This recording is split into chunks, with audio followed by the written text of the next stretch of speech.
All right, 3, 2, 1. This is a tasty burger. I'm Adam from YMS. This is Sardonicast. Hello, everybody. Hi, it's me, Alex from HE. And yeah, nice energy. Thank you. That's one of the great lines. Yeah. Yeah. Kind of a wacky episode we got this time. We're missing a Ralph. He's out sick. Should be back for the next episode. But yeah, it's just us for this one. The dynamics have changed. Yeah, it's a different vibe. Well, you were messaging me. Yeah, just the other week you were messaging me saying it's nearly 5 years. So that's pretty good going of all three of us being in every episode. Yeah, like that's actually kind of wacky. That's a pretty consistent 5 years. Yeah, man. Yeah, this February I think. So I think the channel was created in January of 5 years ago, 2018, I guess. Man. And then the first podcast was released sometime in February. Yeah. That's a lot. Yeah. I'm like, yeah, so many things in my life have changed.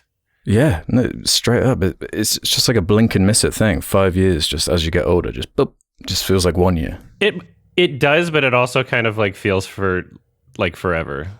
There's some things that how much like stuff has happened. Yeah. Yeah. There's some things that like once it becomes a part of my routine, like if I'm doing something for like, I don't know, 3 months, I'll be like, what? I swear I was doing that for like a year. Mm-hmm. Yeah. So time can be tricky in both directions, I think. Yeah. Yeah. I don't feel like I've reached full like Synecdoche, New York yet. I think I'm still doing fine. Yeah, just at the border. It's kind of like I think I'm still experiencing life. Yeah. Yeah. So there's still a bit of echo here in my new setup. Unfortunately, I actually stayed up quite late last night installing some adhesive tape with foam, like acoustic foam.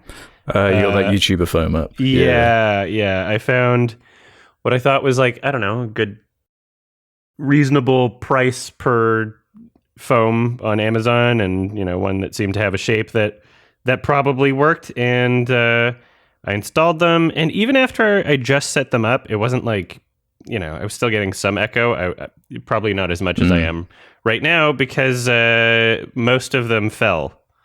So I need to get better glue. With the adhesive tape, it's not that the tape was bad. So I just sent you a picture, by the way. It's not like the tape sucked. It's that because it's trying to attach itself onto foam, and there's like, it's mostly air that it's trying to attach itself onto. They just peeled off overnight, which is kind of annoying. The tape's still on the wall. I'll have to send you the brand of double-sided tape I use, because mine have been up pretty securely. You think it's the tape? Yeah, I think it might be, because mine have been pretty consistent. They only fell down when it got really hot in summer, and 1 or 2 panels melted down. But did yours come all shrink wrapped? Because I remember the last time I bought a big bulk lot of them, I had to put them all in the bath. You had to put water on them to expand them, and then wait for them to dry. It's like a whole process. It said there were 2 options. You either do that, or you just leave them out of the shrink wrap for 24 hours, and then they expand naturally, which was fine. But it smelled like shit, like the chemically smell. I left it in my room, and I was just like, holy shit. I could tell when I left the room and came back and just opened the door and ugh, and I couldn't breathe. So I stuck them in the garage for a few days, and then now it's fine. But yeah, I'm thinking what I'm going to do is use some glue, which won't ruin the wall, because I'll be gluing it to the existing adhesive tape, which seems to stick to the wall pretty fine. So yeah. I used glue the first time I did it, and it was such a pain in the ass getting that off. I had to sandpaper it, scrape it off. That's annoying. Maybe it'll be better on that tape. Yeah. The most annoying part is me having to pull out my entire desk again, which is just heavy, and I don't want to disassemble everything. Yeah. So whatever.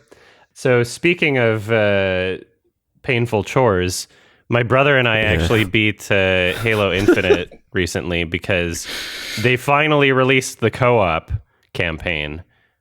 Something that, I don't know, is maybe a crucial part to the experience of Halo. Every Bungie game had local co-op from the get-go. Then 343... Yeah, they patched it in. Yeah, 343 decided no co-op in Halo 5, and I cannot tell you how many people I know that bought Halo 5 expecting to be able to play co-op locally. Like locally? Yeah. And then we're just like, what? How come I can't do that?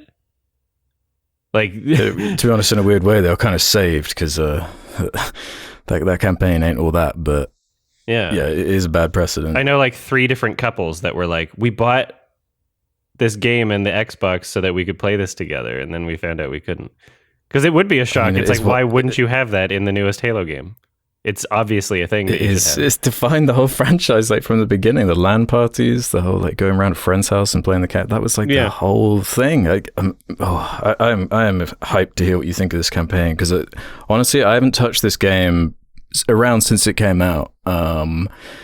And just the more time that passes, the more it's souring in my head. And my takeaway is just get this franchise like a new voice or something. It needs to be like taken away from the studio because they just don't seem to get it. They really don't. It's genuinely like embarrassing. It's really like, holy shit. Wow. And like constantly throughout the campaign, you're reminded of this whole 343 mantra of like, we really want to get inside the character of John. And it's like, okay, there's a billion reasons why that sounds like a bad idea, and it betrays the spirit of the rest of the franchise, obviously. But then you look at their attempt at even doing that, and I think like, okay, even if you had that bad idea, you could have a writer or director that could turn it into something not nearly as shit as what this crew created, of just like the most cringeworthy, embarrassing dialogue, and like the story. Apparently just like a lot of things happened in between Halo 5 and this game, and they just say like, oh wow, all those interesting things happened, and they just don't show it. And like, I can't remember, did you ever finish Halo 5 or did you just give up on that? No, I dipped at the beginning of level 2, so I never even I figured it wasn't that important if like Master Chief's not even in the game and it wasn't fun to play. But that was kind of the issue. They'd written themselves into such a corner. They'd like shit the bed to such a degree that where to start Halo Infinite, where like you think about it, it's their third game in their like equivalent franchise. Like think about how Halo 3 starts, right? It's like it's just continuing the story. It's like right where you left off, you know what's set up, and it's like just a basic, just okay, let's just keep going, like this is Lord of the Rings or something, let's go.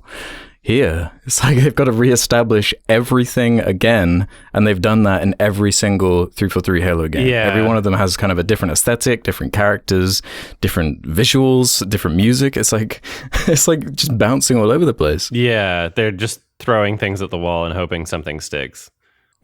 So they like Cortana's dead, and they have other Cortana, but it's not Cortana, and she's more annoying and stupid.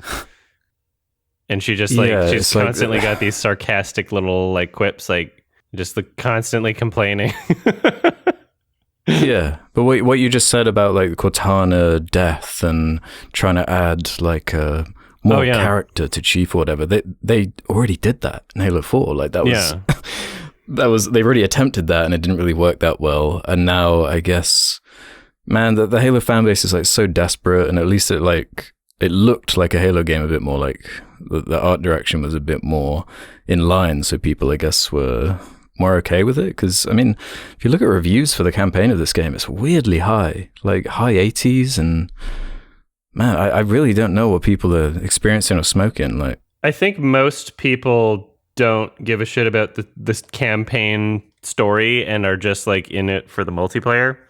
And even the campaign, I think most people experiencing that are probably just enjoying the open world, like constantly never ending quests of like, oh, you clear this base and you get a thing and you can upgrade and then you can get weapons and blah, blah, blah. This sense of like progressive achievement that a lot of people who play video games really love.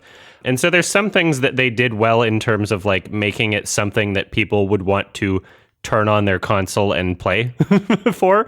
High bar. Yeah, I mean, yeah, it is for them. Yeah, true. It didn't happen with the last game. So, woo, way to go, 343.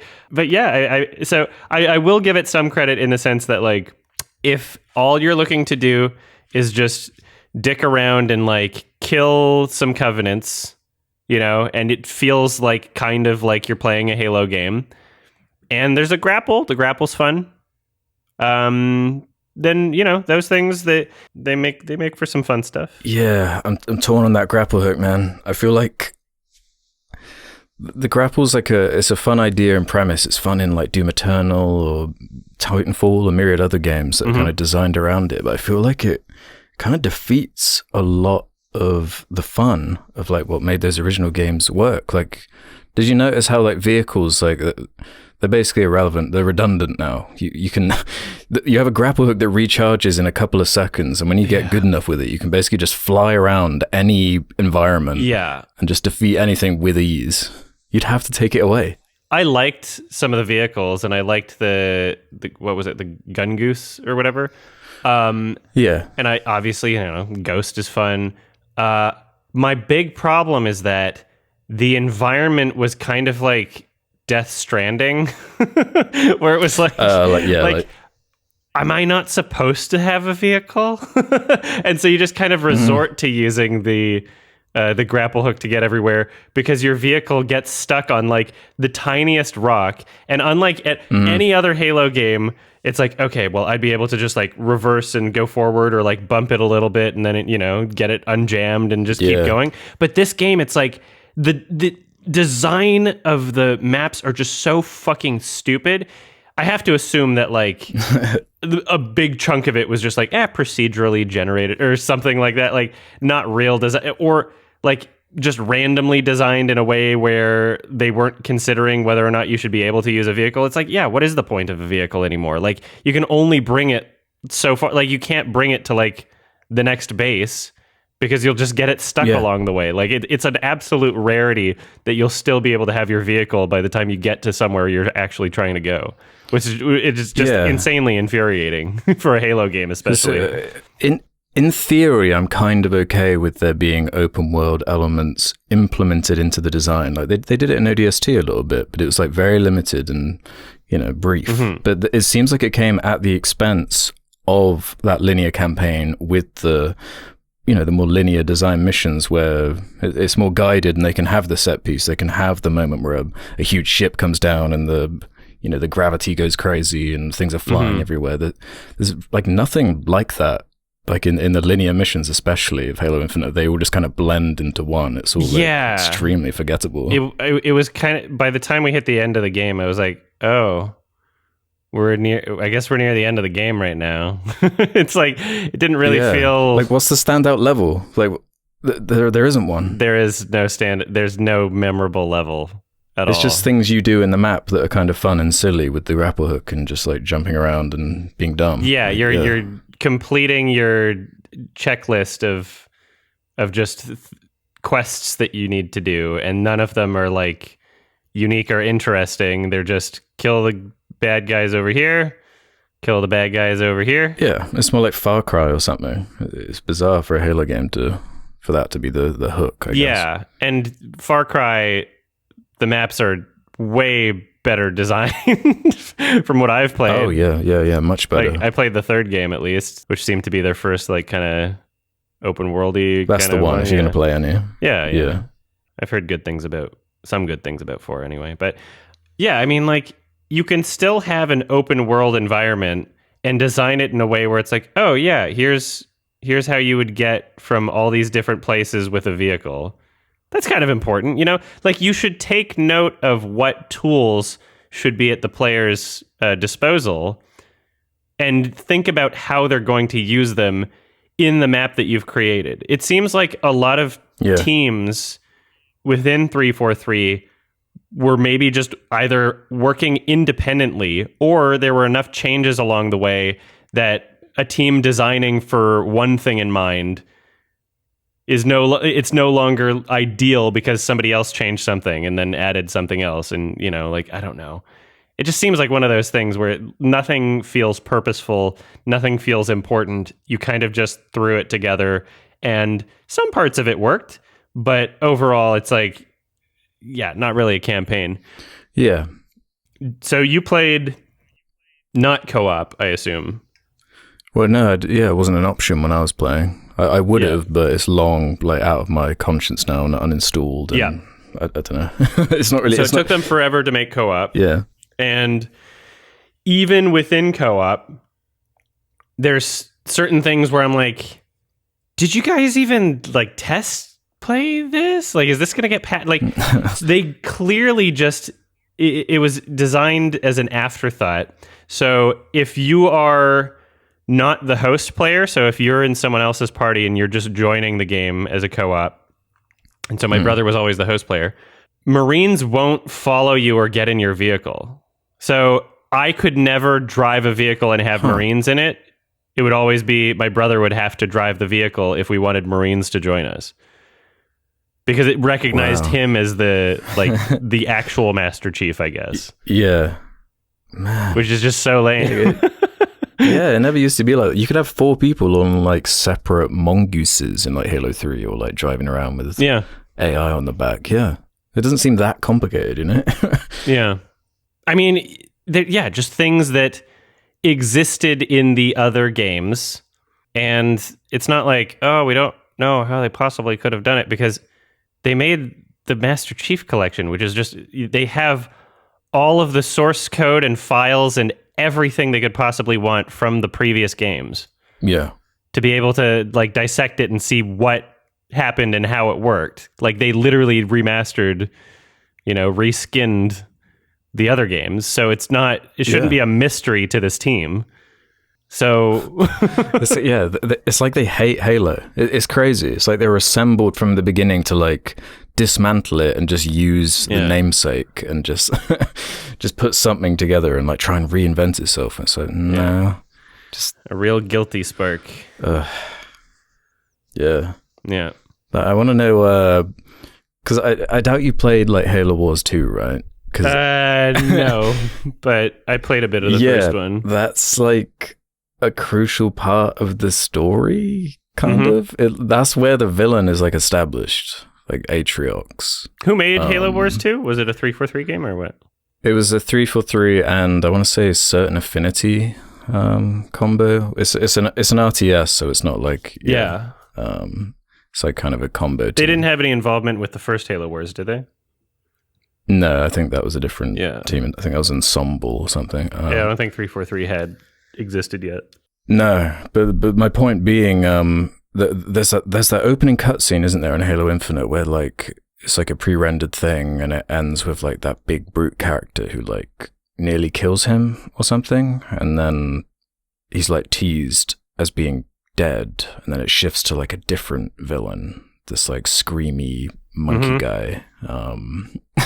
What was that like if you like didn't play Halo Wars 2? Surely it was like a what? Like, what is happening right now? I didn't care. I was just like, yeah, it's like they were trying to rush to figure out some stakes, something. Yeah. I was so uninvested. The whole story in general. Yeah, well, tell me what you thought of like the story as a whole, like where it goes. Like, what fucking story? Like, I was just checked out. I was talking over a lot of it just because there wasn't anything interesting. And occasionally I would be like, okay, I'm going to listen to this. And then Cortana would just say something so fucking annoying, and I'd just be like, ugh. Like, there would always just be some absolute cringe.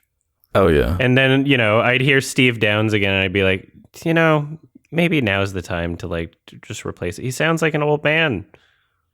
This is a real which they could have done situation. Yeah.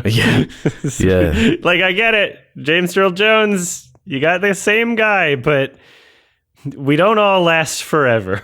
There's got to be a time. Yeah, there's that cutoff point. Just fucking AI generate him. Yeah, there's that cutoff point where it starts becoming like a bit sad. It's like, yeah, just let it die. It's like, what's the point? Let it rest. Oh yeah, and fucking what's her? I don't remember the voice actress that plays Cortana, but her fake old voice is so bad. Oh right, yeah. It's Yeah, I know yeah. what you mean. I'm old. Yeah. What about like the whole because the flood monsters are like the main villain of that original trilogy, but now that they're stuck. Yeah, they don't exist anymore. Too difficult to program. Yeah, clearly. But they're like teasing this new thing that's, I can't remember the phrasing, but they say something along the lines of it's 10 times more scarier than the flood, like their potential for I don't remember that at all. Universe. I don't even remember that. Can you but you fight that like the last boss is that like weird creature, you know, it's like something we haven't seen before. A girl? I don't know, it's like a bug thing. It's like a girl thing. It's like, yeah, it's supposed to be one of this new race. No gamer has seen before. Yeah, I can't even remember what it was called. It was so forgettable. And they were just like, oh. She was just teleporting and she was not that difficult. Yeah, that thing. And it was kind of like. Yeah. Yeah. And they were like, oh, this thing has actually been here the whole time, and it's even more ancienter and scarier than... That's funny. Yeah. Yeah, they've like spent all the goodwill. Did not leave an impression on me. Because we just did the boss battle of the fucking, you know, the big brute guy with the weird teeth. Yeah. And he was much more difficult than she was. Yeah, he's running around with that hammer. And I was like, why is this the final boss if it's easier? Like, that's weird. Yeah, true. Yeah, weird is just that's the word for the whole game. I mean, and like, when did it come out? 2021, November 2021. Yeah, man. And it's like, well, we're in 2023 now, and it's like the same state. You would have thought there'd be some kind of, I thought they were going to go for some kind of Destiny, like every few months there'd be like a new story to play or something like this, but no. Now you can replay levels. That's like the last big patch or whatever. That's like, crazy. You can even replay levels at the time. Yeah. Wow. They really like. I don't understand them at all, because there's again, you can just think of other dev teams and what they do, and there's a certain level of, like, I don't know, expectation or hope that they would do something similar, and just like, oh, I don't, you know, they'll probably be doing something like this, and then they just don't do anything, and it's like, you know, they spend like a year and a half just like starting to include things that they said initially were going to be a part of the base game, or like fixing things that were broken, and it's like, okay, this has been forever, and there's still just a lot of it's just broken. You don't see the competitors treating their biggest IP, and you could probably make the argument that Halo isn't even Xbox's biggest IP anymore. Like, it doesn't have the gravitas it once does. I would say something like, even like Forza, Sea of Thieves, or one of these things that get more. Nah, Halo's still the biggest. Well, yeah, but that's what's so shocking, though. You don't see Sony doing this for God of War with Mario, you know, like on Nintendo. So they don't treat their face like that. You know, it's crazy to me. And have you read anything about like the behind the scenes of like Microsoft is like really reliant on contract work as a way to like, then they don't have to pay certain I heard about benefits to employees, so they have to be in like a 12-month rotation. So that thing, which like everybody is just trying to figure out. They spend the first 6 months trying to figure out like where the other person that they're taking over for left off. Yeah. So this is like insane code rot, and like no one knows what's going on. That's and it's so like truncated, like to like. Yeah, seems like a bad idea.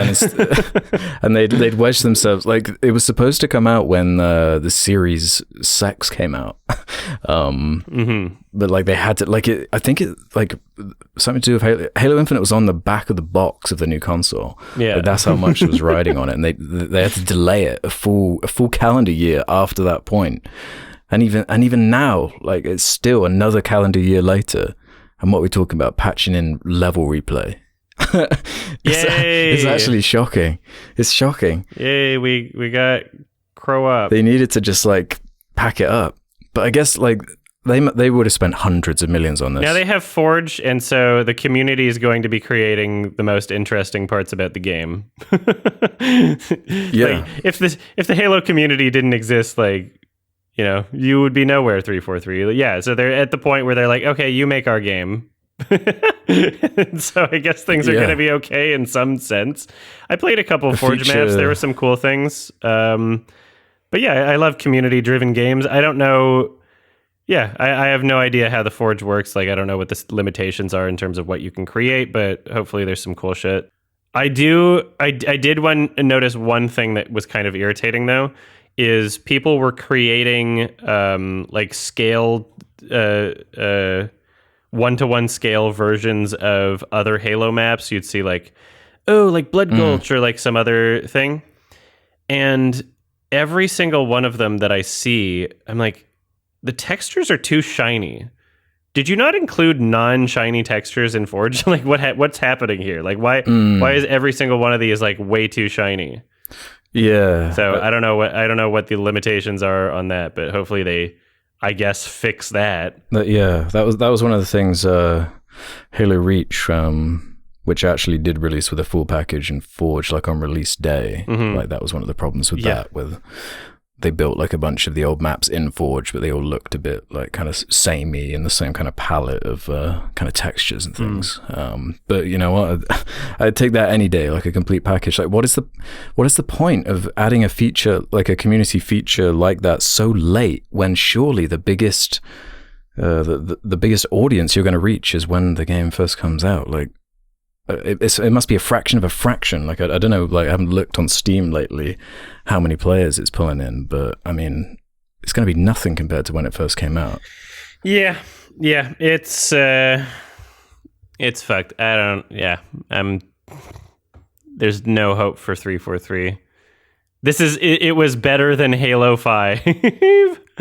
Maybe better than Halo 4 in terms of like, you know, I feel like I could come back to this and like check out some Forge things or maybe like dick around in it. Yeah. Yeah. Oh, I just searched on the Steam charts. The last 30 days, the peak was 7,000 people. For like a Halo game, like it's really not good, is it? And it had all of the hype. It had every reason to be successful. It just required them not absolutely shitting the bed. That's all that it required, was just not massively fucking up. Yeah, and like all the key players are like just trickling out of the studio, and it's like there's barely anyone left. Like, yeah, they have a few people at the top, but I feel like trying to salvage the game it's like a waste of time. You might as well just start another one at this point. Like, I don't know if you're going to have like a No Man's Sky like situation where you can kind of patch it to it, because at least No Man's Sky, like no one had any expectations. That's the issue, you know. So it was like this rags to riches kind of story of more redemption. Whereas here, it's like, man, it's just sad. It's just sad. Yep, very sad. Let's talk about. Wait, do we want to give ratings for Halo Infinite? Actually. Ooh, good question. You give yours first, so I can have a little think what I'd give it now. Fucking 1 out of 10, because I just don't like them. I don't give a shit. It's like, I don't know. I don't want to give them any credit. They disgust me. They're disappointing. I'm not a professional game reviewer, so who gives a shit? Yeah, man, I'd probably give it something pretty low too. Maybe a 2 or 3 if you include the multiplayer. Maybe a 4 or 5. Yeah, it's not good. Not good. Yeah. It's disgusting. All right, let's talk about Hellraiser 2022. Yeah, so this one came out a few months ago, but we hadn't talked about it. And as far as I know, Ralph still hasn't seen it yet. And so figured this would probably be a good time to give a little blurb on what we thought, because I was actually curious about what you had to say about it. So I posted a review on my channel. I guess we'll say if it's spoilers when it gets to it, but yeah, I posted a review and I thought it was like a really refreshing horror movie. I love David Bruckner. Not everything he's made has been, you know, like amazing, but I've always connected with it in some way. And he's always, each one of his films, there's always been moments where I've been able to be like really appreciating his directing within it. So yeah, what did you think? I liked it. I think I'm a little bit below you because, like you, I've been drawn to David Bruckner, especially with The Ritual. There was something about that movie. I thought that was a unique setting. I loved the implementation of that, the creature in the movie, that kind of, I can't remember where they were, in Sweden or the Netherlands or something, and that kind of myth angle. I really liked that, really creepy and cool and kind of unique, and kind of quaint. But Hellraiser is one of the, it's a franchise which I don't really have much familiarity with, and I did watch the original, went back and visited that and before watching this one, to see kind of what the general outline is with these demons that they're like a weird cult, with what's their hook again? They're like steampunk torture kind of gods. They're like fetishists or something, kind of, but yeah, it's a weirdly kind of cosmic horror. It's like, yeah, that's a way to put it. But so yeah, they're in the first film, the way that they kind of set up these Cenobites, I think is what they're called. That's right. Yeah, the Cenobites. They don't show up until like at least halfway through the movie in the first Hellraiser. Yeah. And they're almost kind of like a neutral evil in a way where they're not even really like killing people because they're, it's like their will. It's like they're using rules that were just set up before they existed, and they're just doing what they're programmed to do as like a machine kind of would, but with some personality, and just like, well, those are the rules sort of thing. And I mean, like, even in the first movie, they do kind of give the main character like a chance to save herself. They're like, well, you bring us this person. So yeah, they're not really villains in a way in the first film. And so they kind of change that dynamic in the remake, which I'm all for, because it, you don't need to use the same rules of the first film when you're creating something new. And I feel like it does serve its own narrative function in this way. I don't feel like I'm missing anything from that. It definitely kind of needed like a refresh too, because how many of those original Hellraiser? There were like 4 or 5? I think there's probably at least 5. There's a lot of like straight to video ones that are apparently really shit, is what people have told me. Yeah, exactly. So I only felt like the first one was really worth visiting. But I was kind of the opinion that I liked the original Hellraiser a little bit more, but I did respect the approach of this remake. Well, the creature design is fun, a lot of like practical effects in there. Honestly, my biggest problem with it was just kind of how long it was. I didn't think it needed to be 2 hours. I feel like some horror movies like this, with the kind of corniness they have, with the goofiness, they're just like perfect, like an hour 45 around this kind of mark. I felt just like some of it was unnecessary for what it's doing. I mean, yeah, it was okay. It has some memorable scenes. I like the bad guy, his like over the top kind of design. Yeah, spoiler discussion, I guess. Like the device that was lodged in his chest. Spoiler. Oh, yeah, sorry. The bad guy was fun and kind of like mustache twirly in a good way. It was. There's some kind of like, campy elements to it for sure. And I feel like I was taking issue with some of the presentation in the beginning, maybe all the way to the first third of the movie, maybe first half. Like there was kind of like this weird kind of like trailery music where things were like a little too like corny and intense in terms of how it was being presented. Yeah. But over time, I found like it was a really like respectful and honest and, like kind of weirdly character driven in a way horror movie. Like it's so rare that I find myself caring whether or not characters get hurt or die in a horror movie, because typically in horror films, despite them being horror movies, most of them are too afraid to present empathetic characters. Most of them are too like you see the average horror movie in the past, like, fucking, I don't know, 30 years or some shit, and they intentionally make characters as annoying as possible so that when they die, you're like, yeah!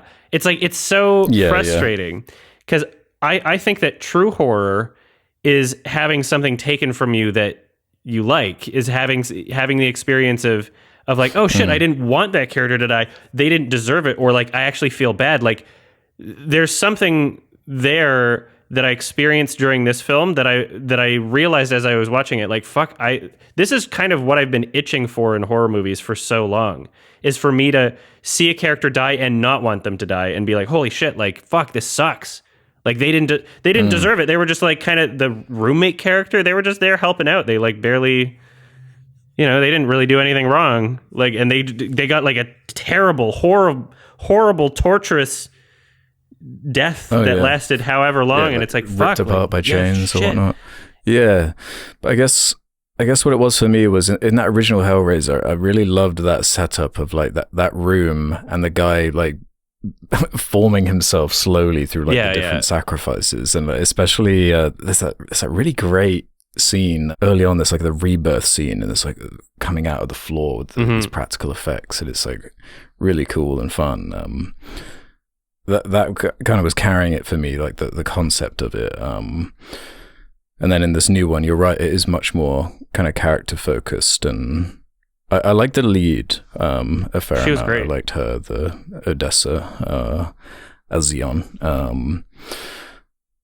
But otherwise, they weren't that memorable to me outside of her, if I'm being honest. And I didn't feel like there was the, like, just that simplistic kind of hook of like that main goal of the character, like in that original, of like just bringing the bodies in, and like the twisted like nature of that, and the weird obsession with this like affair, and the brother character and all this. Whereas, I didn't feel that kind of narrative thrust from the new one as much. Because it's been like a few months since seeing this, and honestly, some of the details, I can remember that first movie quite clearly, because again, it's like an hour and a half long, it's simple. This new one, I remember some of the visuals. I especially remember the way it concludes and what they do with that villain character. But outside of that, it didn't quite connect with me on the same level it has with you. Yeah, that's very interesting. I feel the opposite way for both movies.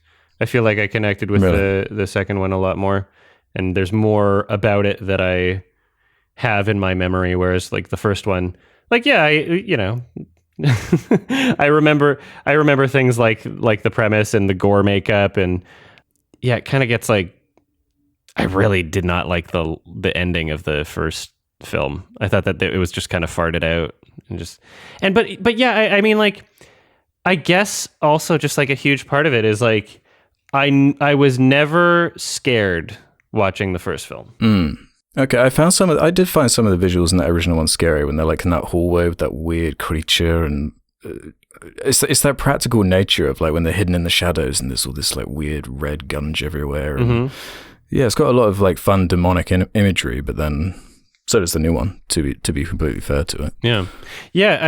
I think that like, so I watched the scene with that like creature chasing them through the hallway. I wasn't, I liked the practical nature of that for sure. But I wasn't like, oh no, because I didn't care about the characters, and I was just like, fucking kill them. Like, I don't give a shit. Like that's a big part of it. Yeah, they're pretty paper thin. They were annoying and stupid. And not all of the shots of the practical effects like worked great. I think that the makeup effects for like the gore were pretty fantastic in the original, but like some of the like the puppets and stuff, like you could see the puppeteer's feet like underneath as it's like chasing them. I'm like, okay. there's a particularly bad shot like towards the end. It's like a special effects shot. Yeah, it's like lightning or something like that, and it looks like comically bad. But that was another kind of layer of enjoyment to me. Was like when did it come out? Like 87. It's just like it seemed fairly low budget and just kind of like shambled together, and like weird details. Like I think one of the characters was, I can't remember which way around it was. I think they were an English actor, but they dubbed all of their lines with like an American or something. Oh. Because it was supposed to be set somewhere. Yeah, so like there's this one character who's got like just this crazy like dubbed thing going on, and it's like really distracting. Oh, yeah. Obviously, yes, like this is a 2022. There's a lot. It's slick. It's like you're not going to see the seams in the same way you might from. I mean, like campy. Yeah, with the right director, yeah, you don't. There's a lot of films nowadays where you do see the seams a lot. True. But yeah, David Bruckner is like super competent, very talented, and like I'm always excited to see new films from him, and I'm just happy that he's creating more. But yeah, in terms of like I guess like the fear factor in the new Hellraiser film, like there's some things that really connect with me in terms of what is scary to me. And so when the roommate character is like bleeding out in the back of the truck or whatever, the van, she got stabbed, and we get that like really slow like shot where things sort of start zooming out backwards and the walls are extending and she's like being kidnapped basically into the other universe. And it's not like there's so many other films where it would just be like boop, like, oh, what? She like turns around and then turns back and it's like, oh no, things are different. But the fact that it happened so slowly and you could hear her friends like get further in the distance and like echoing away, and there was nothing she could do, and she, just absolutely helpless. That type of like fantasy cosmic horror of like, oh, there's other universes that are there's basically magic happening that is so powerful that you can't do anything about it. Like literally you have no escape. It doesn't matter if you run away from them. You have absolutely no escape. Showing that in that way was so effective and terrifying for me because it really puts you into the perspective of like, oh, I could understand how experiencing this would be terrifying. Whereas, most other movies, if it's just like snap of the finger, like, oh, you're in a new environment, like that's so overdone and it doesn't really paint a picture in your mind. It doesn't really put you in the shoes of the character that you're watching. Things like that. And then, I really have to respect the movie for ending in a way where there is like a bittersweet element to it where it's not just, oh, she lost her brother and, had the opportunity to save him, but realized it was probably a trick and that, the resurrection thing probably wouldn't have worked out and blah, blah, blah, blah, blah. But the fact that they say to her at the end, like, you're going to live the rest of your life wondering what would have happened. And that in its own way is like a pretty horrific ending. The fact that she doesn't know for sure, the audience doesn't know for sure. And although we can imagine and we can guess what could have happened, if she could have actually saved him, if there was some sort of a way, the fact that the film is so clear about how it will be eating at her, and she, we sense it through the character, and she's a great character and a great actor. Like it does a lot for me. I love that ending. I love the ideas that it's placing in my head, and I think that is a genuine horror experience where it leaves you thinking about things in a dark way. And I was also, something that I never really got out of the first movie was wanting to experience more of the lore. Whereas in this film, I was like, oh shit, like I wonder what would have happened if they pressed this, and it made me want to like, check out some of the other Hellraiser films. The first movie didn't make me want to do that. This one made me want to be like, oh shit, I want to, I want more lore here. I want to like read some books about like what would have happened and, how this works and blah, blah, blah, blah, blah. And I just thought, I thought it was like so cool and intriguing. And it's such a rarity for me to be like actively interested in like a universe, like a fictional universe with rules that is created in a current day form where, where I'm like, oh shit, I want to know more about it, like, I feel like that's great. Yeah. Yeah. I definitely see what you're saying with that side of it. But I guess where I differ is more actually that fear factor. Like, if I'm being honest, neither of them were really like frightening or scary to me. When we're talking about cosmic horror, what comes to my mind, like I know you didn't really like it, but Annihilation or even The Lighthouse to an extent, or The Mist, something like that. I did like Annihilation. I just, Yeah, it's got its issues. I think it's worth watching multiple times. I just didn't think it was amazing. I respect it. Yeah, but these are the kind of those were more like what you were just saying, where it's like it leaves these concepts that are going to stick with you and they're going to frighten you and disturb you in a way that isn't all just like flash, someone being ripped apart with chains or any of the silliness. It's more so a bit more contemplative. In saying that, I would happily see another one of these movies in this universe with this kind of style of direction and writing. I'm seeing David S. Goyer's credited for the story, which is quite weird. He's credited in like fucking every story at this point. Yeah, like what? Yeah, I'm confused by like what he's actually. Is he just like doing the most basic outline and then like the other guys come in and like fill in the details? I don't know. He's got a solid lineup of work is what he's got. Like he's clearly has his friends. He's got something that he's doing to scripts. Yeah He's definitely doing something. Yeah, I guess I'm just more surprised that if I watched this and didn't know what you thought of it, I maybe wouldn't have anticipated this level of kind of affection for it. So I'm glad you enjoyed it, but for me, it wasn't on that level of like, I'm not thinking about this like in my dark moments when I'm looking in the corner of the room with the lights off. Like, I'm not thinking about these kind of concepts. I'd gladly watch it again. Yeah, I think that it's a really effective, really interesting horror movie, and I just absolutely love David Bruckner. So like even on films where like I didn't completely connect with it, and some of his films have like in The Night House there was like some unintentionally goofy stuff and maybe some annoying stuff with the story, but like there's always something super impressive. Like there's always at least one element of his films that's like really impressive. So I don't know if you watched The Night House. I haven't seen that one. No. Okay. So no matter what you think of it, after you watch the movie, watch like some of the special effects stuff, because like the set design person posted some videos on Twitter that just like make everything look like way much more impressive than like in the actual like there's some things that are just such interesting shots, but you're not sure how they're made, and it's one of those things where it's like, oh, is that digital? I guess that's just I guess you just did this whole thing digitally, but then you look at the special features as like, oh, you did this practically. It's like one of those things that's like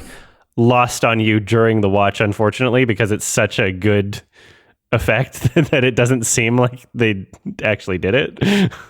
Okay. But anyway, what about what do you think of his segment in VHS? Do you remember that? It's the best. It's the absolute best segment. It's literally the best segment ever in VHS. It's the amateur night segment. Yeah, it's never been as good as that. He's the reason why VHS is successful. It's maybe the only one I remember. Yeah, I mean, one of the big reasons. Yeah, there's a reason why they started on that one. Highly recommend Amateur Night.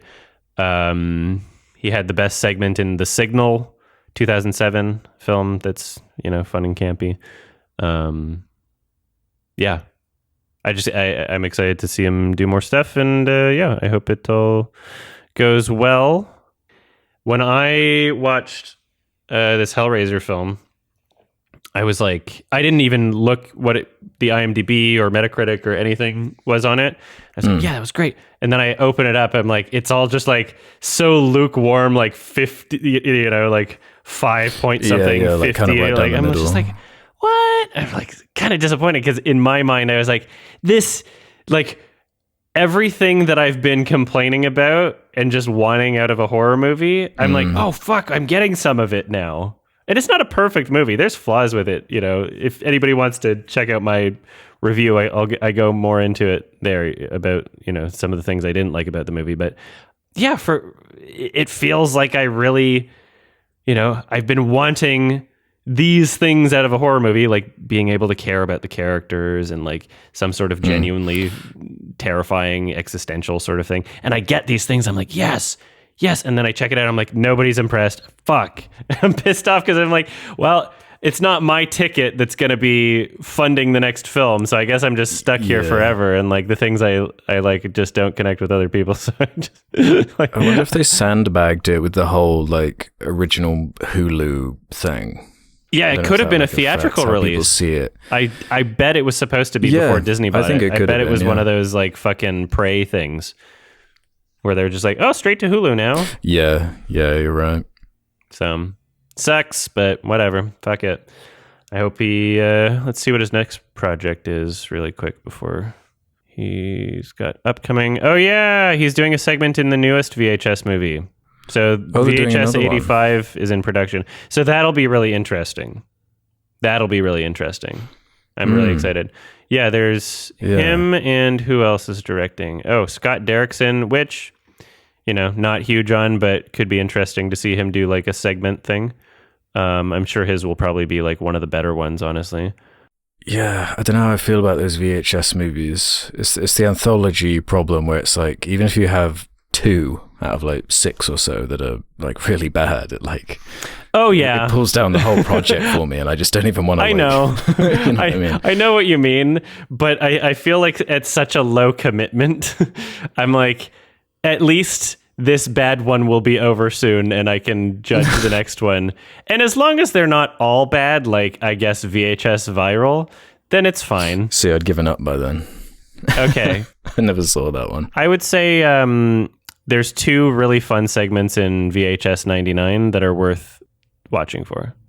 VHS 99 was worth watching. The first segment might make you want to unalive in a video game, but none of them are as bad as the first one. And then there's some good ones in there. Okay. The first one is like, how, like, have you touched a camera? Yeah, God, it's all over the place, isn't it? Yeah. Anyway, ratings for Hellraisers. Yeah, I don't remember what I gave the first one. I'll look it up. Oh, for the original, I think I gave it let's do both. a 3-star, kind of more so down the middle. It's really campy and aged and old, and yeah, it does have all the dumb stuff that we kind of were talking about. But it's like it was $1 million budget or something. It was like pretty low. But even in saying that, it does seem older than it is. Even saying like 87, there are plenty of great horror movies from even before then, which look a lot better for less money. Yeah, I think a 3-star for that one. Mm-hmm. Gave that one a 5 out of 10, it seems, which I think is about fine. It's a movie that, has some stuff that I appreciate about it. Overall did not connect with me. Some good, some bad. Yeah, and honestly, I think I got the same rating for this 2022 one. 3-star. Yeah, solid. I enjoyed it. I wouldn't really revisit it anytime soon. It has its memorable moments, but yeah, that runtime and it just didn't connect with me the same way it did. And for that cosmic horror, there are kind of other stories I'd visit before this one. Mm-hmm. I give the new Hellraiser an 8 out of 10. It's closer to a 7 than a 9. Don't get me wrong, but fuck, I really loved it. Oh, an 8, cool. Yeah. Did you raise it from a 7? I feel like did you start with a 7 or something? I don't know. That's what it's an 8 on my IMDb. Yeah. I'm assuming I gave it an 8 in my video, probably. Okay. Hell yeah. I'm glad you enjoyed. Yeah, it was like genuinely refreshing. It was like, fuck, I wish that the things that I liked in this horror movie were things that other horror directors bothered to include or care about. I just hate this fucking, like, every other horror movie that exists, if you create a sympathetic character, they're gonna live. You don't. Yeah. Nothing bad happens to like any likable characters in any other horror movie. It's just like you intentionally make them as annoying as fucking possible. Like some like, dude, bro, like, blah, blah, blah. And it's like such a fucking trope. I for horror movies, you should be less afraid to show real emotion and real consequence. Mm-hmm. I feel like that should, like, you stop being a fucking pussy. Okay, you have a rated R film for adults. Make an adult movie, not for baby brains, please. Thank you. Yeah, it felt adult. Whereas, like, man, we never talked about Smile, but Jesus Christ, that is a baby movie. I haven't looked at how like successful it is, but I just imagine. From the first second I saw like the trailer for Smile, I just knew like, oh, everyone's going to see this. Goddamn, it's going to be a huge success. Yeah, that's one of those. Sorry, I'm speaking away from the mic because I was adding Smile to the list of things we might want to talk about in the future. I thought that, like, it was weird because there was a moment in time where I was like, okay, yeah, for sure everyone's going to see it because it's, everybody's seems like they're affected by creepy Smile. Mm-hmm. Had that marketing campaign. Yeah. And it's funny because everyone's review was like, I thought this was going to be awful, but it was actually pretty good. It was one of those where it's like, oh, okay, so everybody was kind of making fun of it, but expectation. They warmed up to it. Yeah, people in my showing, like people were like laughing at it. Like it seemed like at it. There were some parts that were just genuinely like super fucking funny. Yeah. Oh, it made over 200 million worldwide off a 17 million budget, so we'll be seeing more Smile. Oh, right? Yeah. Smile too. Smiles. Smiles. Yeah. If I'll give a little quick review of this here, why don't we? In case we don't have time to go into detail about it later. But like all I really had, the most definitive thing I can say about Smile is it is like perhaps the most derivative horror movie of the past. Like it is. Oh yeah. The amalgamation of every horror film in the past decade to such a degree where there is nothing original about it. Every single scene, every single moment, every single editing choice, every single bit, fucking fraction of this movie has me thinking, oh, this is from The Ring. Oh, this is from Truth or Dare. Oh, this is from this other movie. And it follows. And every single time it's done worse than the previous film, except maybe Truth or Dare being the only exception. And it's just so frustrating how by the books and predictable and just like this is.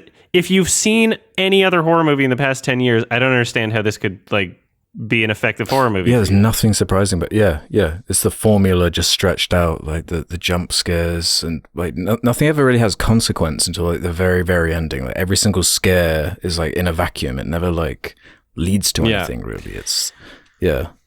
If Smile was a parody film, like that's what I was wishing it was by about halfway through it. Because honestly, be like it almost is. Scary Movie, the Scary Movie franchise, that was a parody of a specific window in time of horror films. It was like the 90s slasher films. It parodied Scream, I Know What You Did Last Summer, and it was this huge like, okay, this is a piece in time of what horror movies are culturally, and we are playing on the tropes of those horror films. That's what Smile was, but it wasn't trying to be funny. And I feel like if it just changed a little bit in tone and it had some extra jokes in there, it could have been a fucking fantastic parody movie. It genuinely could have. That birthday party scene. Oh yeah. Literally unchanged. Unchanged, and it would have fit. It would have fit perfectly in a parody horror movie. You wouldn't have to change a single moment of that entire birthday party scene. That's so true. Legit. So, yeah, I feel like there was a better movie within Smile. Like you could literally edit it into a better movie just by making it an intentional parody. Because in that sense, it's genius because it's like, you're clearly commenting on these endless obvious tropes from the past 10 years of horror movies. Like you're clearly commenting on it, but instead it was being deceptive and pretending like it was its own movie, which is just like not how you should have gone with it. Anyway, it was successful though. And I know it's not like anything to do with the quality of the movie, but I don't know what Kevin Bacon was thinking naming his daughter Saucy Bacon, like sausages and bacon. It's like, it's almost cruel. That's pretty good. I think I gave Smile like what 3. If we want to do ratings, I think that was a 1-star for me. These are the horror movies that they just really get under my skin after about like an hour. Where it's like, man, you really have nothing, do you? Absolutely nothing. Yeah, this is everything we've seen before. I wish it was more honest. I gave it a 1. I gave it a 3. I think that some of the actors were fine. Oh my god, remember A-Train? He sucked. Yeah. Oh my god, he was so poorly cast and bad. Holy shit. Yeah, but there were some good performances from some other people in it. And yeah, like it wasn't as incompetent as it could have been, but still, just like entirely unoriginal to such a degree where like you're not even really watching a movie anymore. You're just like, oh, being reminded of other films that have existed. There's not a single original molecule in this film's entire body. So yeah. How many, like, what other basic, like, human type things do they have left to even turn into, like, horror movies? We've had, like, the deaf guy, the blind guy, now the smiling woman. Like, we're running out of, like, these concepts. Like, what is even left? Because that's, like, a big thing in, like, creepypastas and shit, isn't it? Like, the smiling smile dog or whatever. Like, that's always been, like, associated with kind of scary imagery. It's all, yeah, the creepy smile just freaks people out, which is just fun to me. I've never, like, I get it to like, I get, like, a tiny degree of it, but it doesn't really scare me. And so it was always funny, just, like, I don't know, doing that in my videos, like my Frozen review. But then, like, people would be, like, legitimately scared. They'd be like, whoa, you scared me. Like, in the comments, like, that was terrifying. And then I realized just how effective it was. And then they started making movies and that was the whole movie, like Truth or Dare or Smile. And I'm like, oh, you can literally that's the horror now. Like that's the horror movie thing, is you just smile creepy, and that's it. That's the danger. I guess some people are just easy to scare. Yeah, I mean, we're all working off of, emotions, and some are baked into our, instinctual parts of our DNA, and fear is one of those things. You can some people have phobias, some people are scared of clowns, Apparently a lot of people are scared by people smiling. So, smiling. All right, we're going to talk about Pulp Fiction. It was the film that I recommended. I watched it in 4K on a television that has 4K on it, and I thought it looked great. And I hadn't seen it in a while. I think it's been probably, I don't know, I want to say somewhere between 5 and 10 years since I've seen it. Yeah, it's probably been about 5 years for me. Yeah.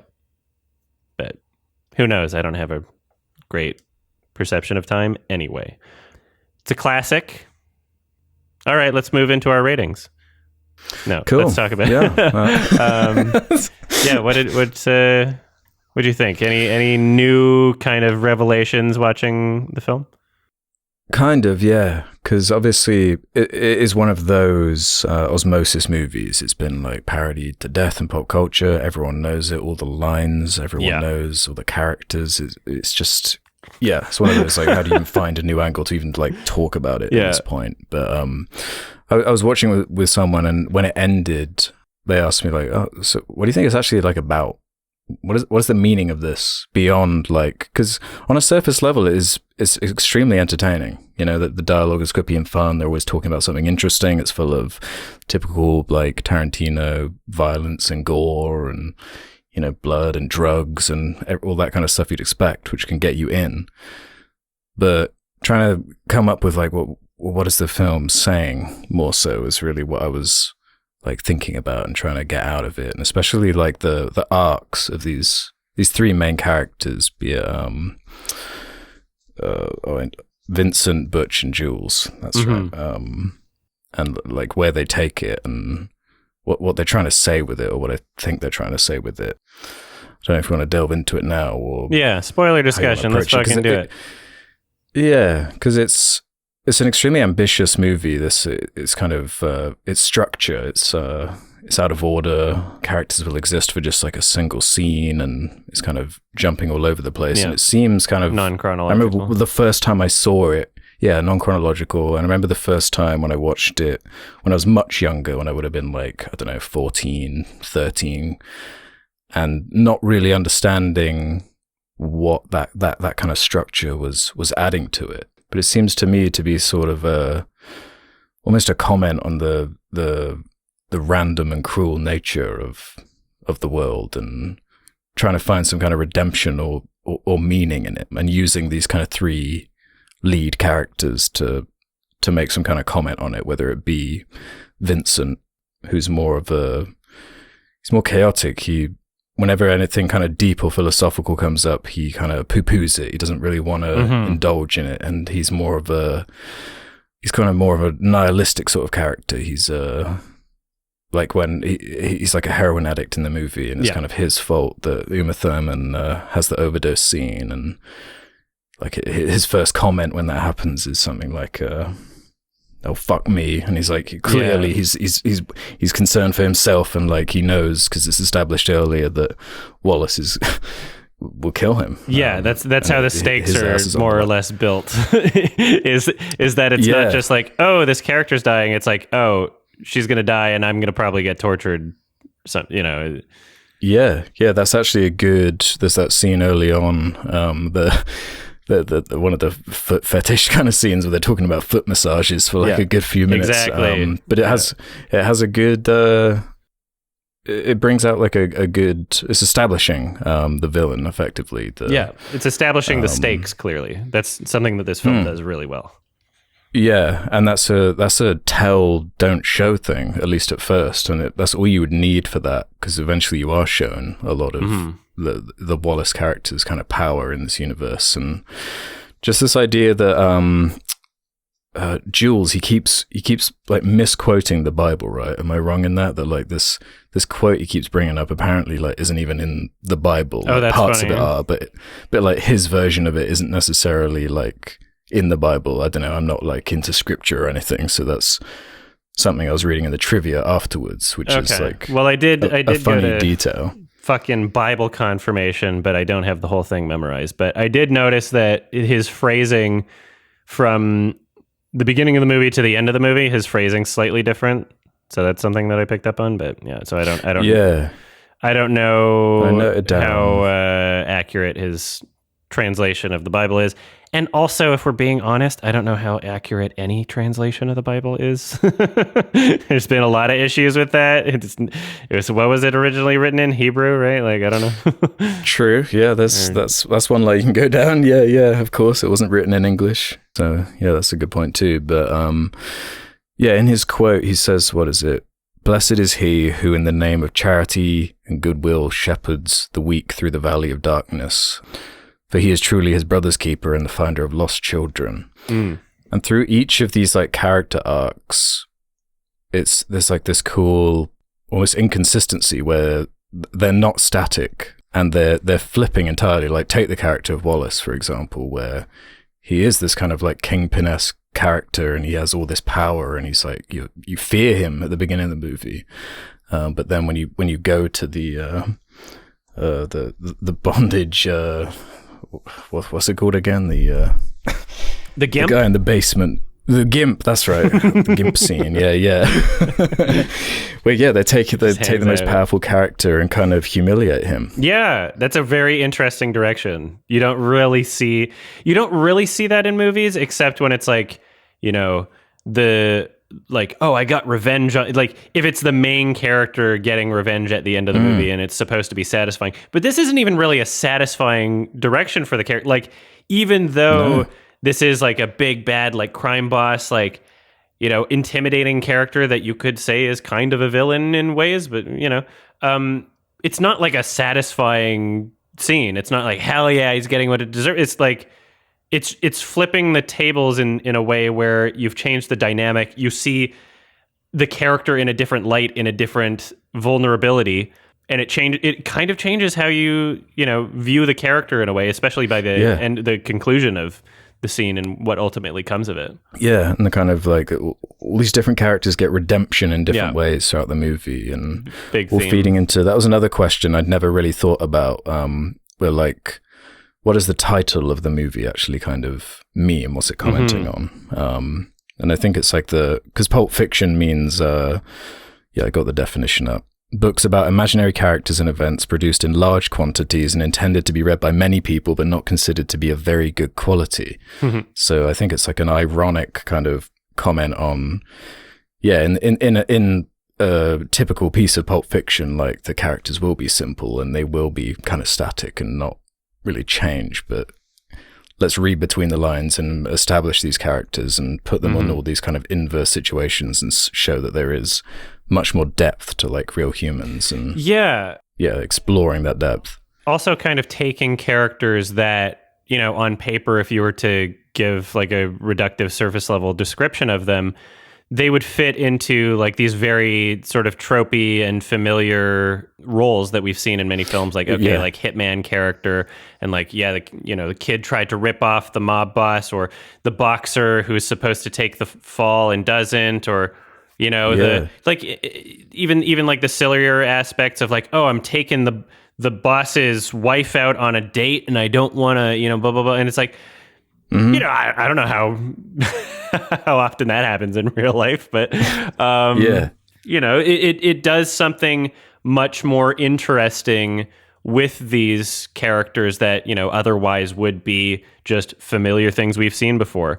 It's it's created this weird humanization of these hitman characters where you don't often see in films them having just banter and just talking about fucking McDonald's and things like that. Well, they're talking over on the drive over. It's like a funny concept to like take the dead air that there would be and like what would they be talking about? And it's just like the most mundane kind of stuff you can imagine. Yeah, instead of just like burgers and fast food, a montage and some cool music, like almost like you could say Reservoir Dogs, like walking with the sunglasses. Like it's dismantling or discarding that sort of concept. And filling in the parts that would be off screen, off camera, like between scenes in any other film. Yeah, well, like if you take the character of like Butch, who was a boxer, you never see him in a fight. Like it's just not true. The story is not interested in showing that kind of it's not what it's about at all. It's more about like, and it's always been like Tarantino's strength is what the characters are saying. It's the dialogue, and especially like we haven't mentioned like the humor that comes from it. I think it's part of what makes it so accessible is it is like darkly funny. It rides that perfect line of like, maybe it's not like a laugh out loud comedy like you might imagine, like a scary movie or something dumb like that, but it finds that kind of truth in the humor, and there is like the just dressing them up after the accidental death scene and putting them in the Tarantino's like clothes, and there's just so much like clever humor like dotted in there, and it never takes it too far beyond. Yeah, it's really, really interesting. So this is his, I guess, second film that he directed. Why did IMDb change their layout? It's so I can see writer. I know, it's quite annoying. Where the hell is director? Writer, actor, producer. And then I'm at the end. Clearly, he's a director. What the fuck? And it's like different on mobile. Yeah. Where's his director credits? What the hell? Oh, that pisses me off. What the fuck? They're owned by Amazon. Like, where actually is it? Like, do you have to press? Oh no, that doesn't do it. You can't find it either. Yeah, I was just like looking up because I've got it open. Okay, on that top bar, you've got to press director. You have to close the other three that are open because there's more credits for actor, writer, and producer. He has 21 credits for director. So you have to close the other ones. Oh my God, that was a nightmare. That's ridiculous. Holy shit. Jesus Christ. Okay, so second feature. Yeah. What is this? My best friend's birthday here. I've never heard of this. Quentin Tarantino's first feature before. Okay, so I was wrong about what his first movie was. Oh, I've never heard of this. Does this I've never heard of this. Yeah. Well, watch this. Like, do you count these? I don't really know how you count it. Yeah. It's feature length. Yeah, true. And then apparently there was a Reservoir Dogs short. Okay. Yeah, it's like credited as a deleted scene or something in between, but whatever. No, there's like a video before Reservoir Dogs. Oh. It's not even a deleted scene. Anyway, so Pulp Fiction after Reservoir Dogs. Reservoir Dogs was his breakout film. I think it was at Cannes or something, was it? It was somewhere. Well, it was successful in some way. It got some people's attention. Then he makes Pulp Fiction, and that was just a absolute phenomenon culturally. Cemented him for sure. And like brought back John Travolta. Yeah, saved like a lot of actors' careers probably. And yeah. So it's a movie that just like apparently like everybody saw, like, because it was something, pretty fresh and new for the time, and like very effective in terms of what it was doing and how it was doing it. And there's,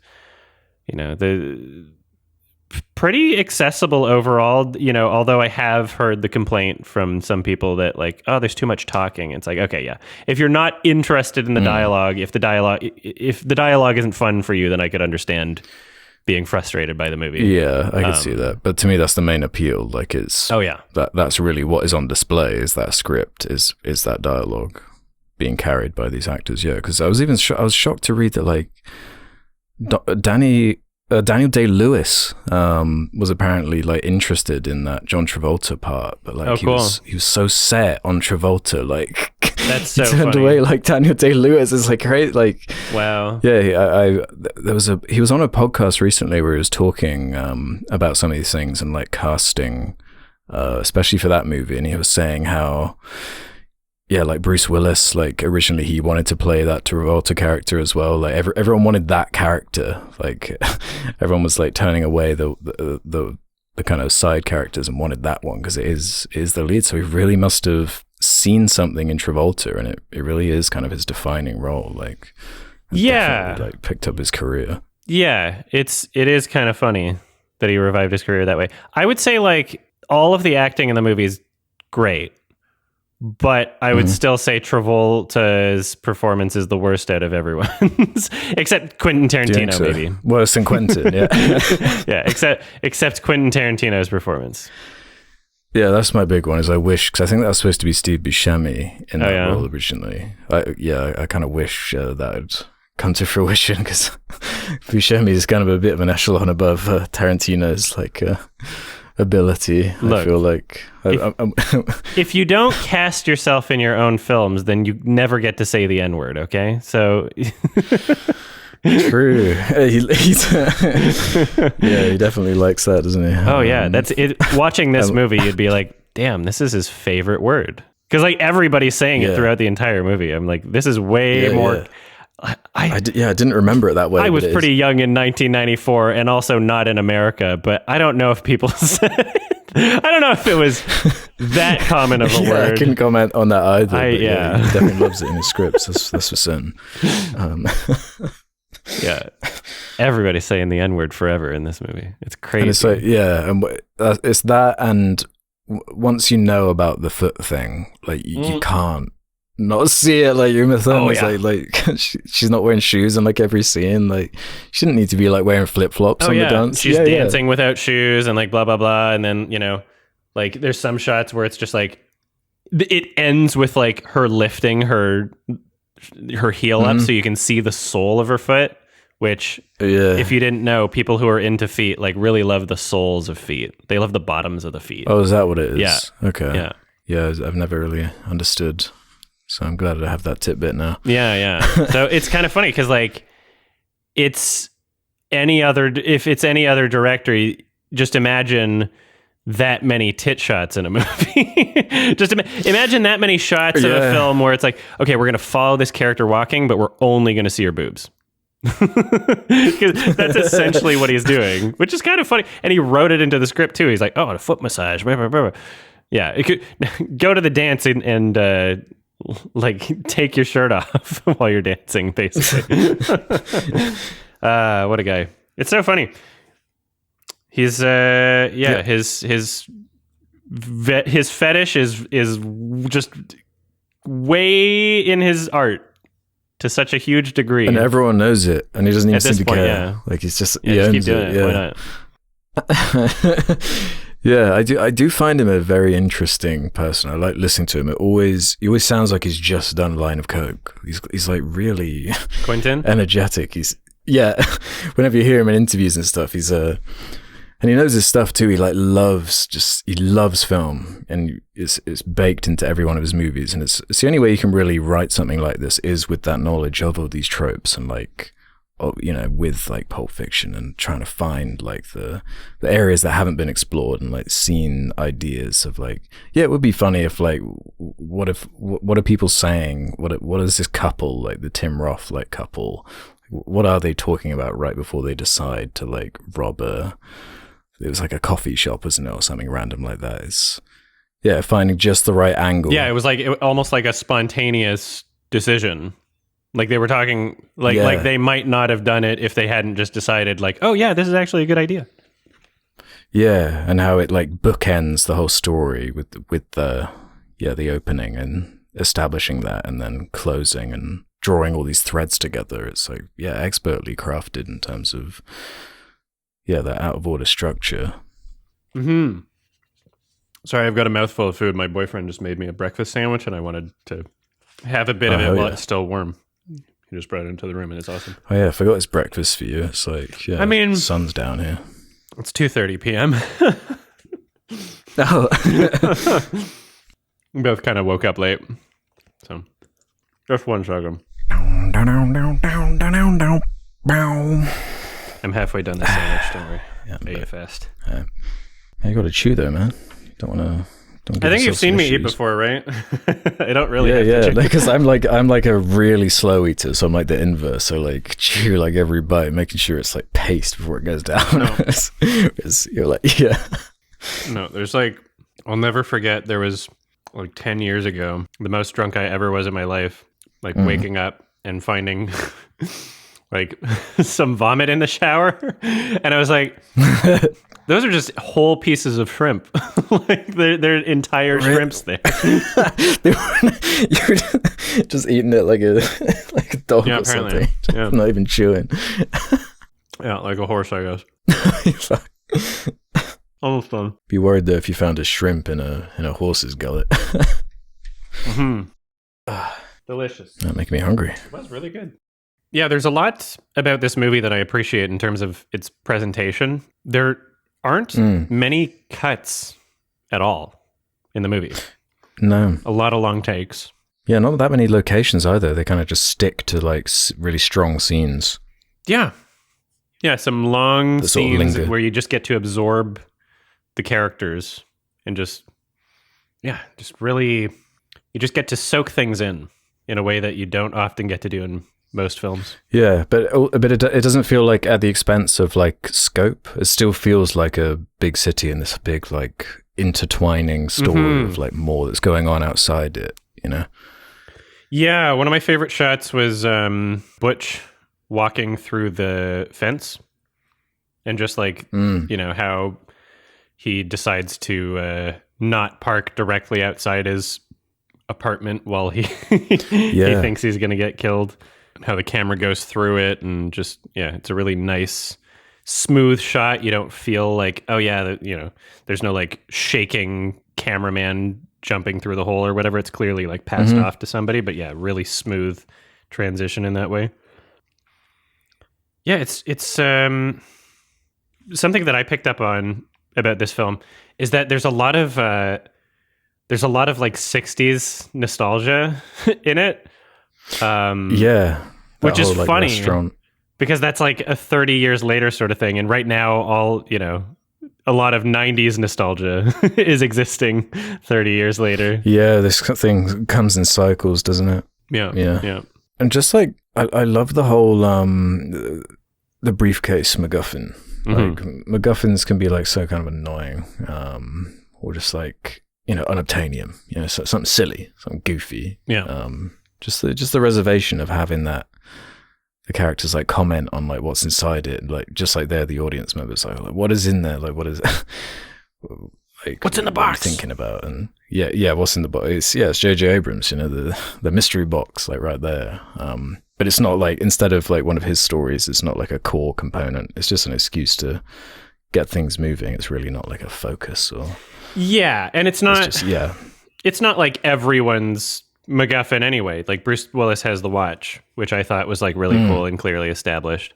And if you took the briefcase out of the story and just replaced it with a lot of money, the story would work just as well. Yeah, or a diamond or something. Yeah. But it's the style. It's how it's choosing. Like I saw a picture earlier of what the inside of the briefcase actually looks like, and there's like a light bulb in there, so it casts that. Yeah, on set, so it looks like it casts that kind of yellow light, so it looks like something mystical or magical or gold or whatever you want to impose onto it. And that scene with the watch is like a crazy weird like cameo moment with Christopher Walken coming in and talking about the Vietnam War, and just the phrasing of it too Is he just says to this kid, "In my ass"? yeah. It's again with the balancing the comedy just right, but it also gives him like a really strong motivation for needing to go back to his place so he can have that little showdown. Yeah, a reasonable excuse for the character, especially if he's like tormented by it in his dreams every night. Yeah, and for how like normally it's like a real put off in stories and movies where coincidence or like accidents are like kind of one of the main thrusts or like just part of the plot, like be it the scene where Jules like the guy comes out of the closet and like misses the entire every shot with that gun, and or the just the randomness and the kind of the seeming, it's self-aware, seeming randomness of everything. It knows it doesn't really matter. It's more of like what they're saying and where it takes the characters, and I don't know, it just doesn't bother me because it is self-aware and it does know what it's doing and what it's trying to say with it. Yeah, it seems like it's intentionally subverting and like breaking the rules of other similar films that you might have seen or similar concepts or characters. Like, having that excuse for, even just the comedic angle of it, of the guy coming out and shooting and missing and then getting blown away instantly after just that like moment of silence of like them realizing they didn't get shot. Like that functions comedically, and then immediately after it serves a new function, and it goes into Jules's sort of redemption and him saying it was an act from God, and then the conversation in the car, and then even during that conversation we have another sort of like subversion where Vincent accidentally blows the guy's head off in the back seat who like barely ever said anything. He's just like gone in an instant, just like, whoa, like that never happens, like just immediately like, oops, I guess I just shot, like I just hit a bump or something. Like you could even take that as like what was because now I'm realizing like what was the line that he was saying, like when I'm pretty sure they might have been arguing about like the idea of divine intervention at that moment. Like that might have been the question that he was asking. I like, think you're right. So you could even take that as like the script or the film being like, oh, that is a sign from God. Like God pulled the trigger there or something. Like perhaps, because he insisted he didn't do it, and Sam Jackson was like, I didn't hit a bump. And then having these two characters both taking inverse kind of interpretations from these miracles, quote unquote, and then the repercussions of it, because like Vincent, different outcomes. He doesn't change at all, and he's executed while he's just taking a shit. Where Jules, as far as we know, it could have been Jules there if he didn't. Decide to stop. Yeah, and then like Butch, like he has his kind of redemption where he chooses to go back and save Wallace, and the kind of good that comes from that. Through all this randomness, I guess it's kind of about like the choices that you make based on the chaos that is, laid before you. Yeah, huge theme of redemption is just like the consistent, I guess, kind of like through line in the film.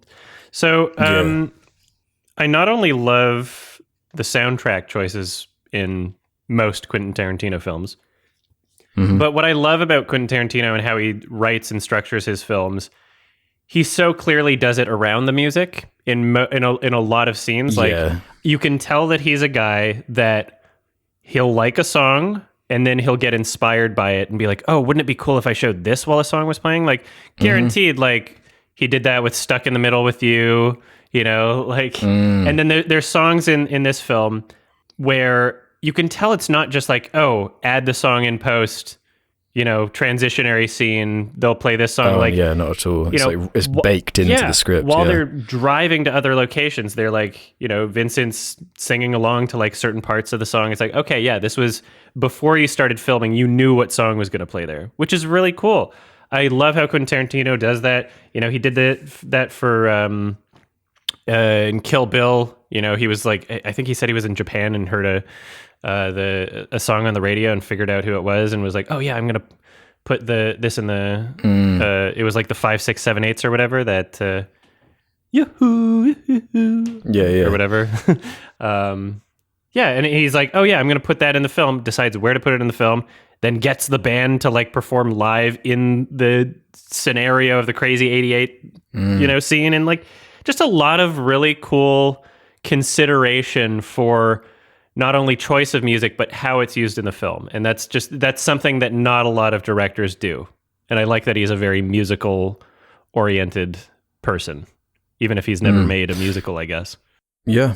But yeah, that kind of detail and thoughtfulness goes into every element, whether it be the soundtrack, whether it be costume design, or it's so expressive of like what he's doing with this cast of characters and what he's trying to say with them. And it's difficult to pick like a best line of dialogue or a best character moment. You have like these little bit characters. Like Uma Thurman's like she's barely in the movie, and the same with the wolf cleanup guy, and or the Christopher Walken like little scene there. There's so much going on and so much like depth to it. It's always like surprising you where it's going, where it's going to take you, or just how much like really goes on in the movie. Like it just like jumps all over the place, but it stays cohesive. And yeah, it starts off and gets quite broad and narrows back down towards the end with that returning to the Tim Roth heist scene. And yeah, it feels really clean. I think for me, this is my favorite Tarantino script, at least.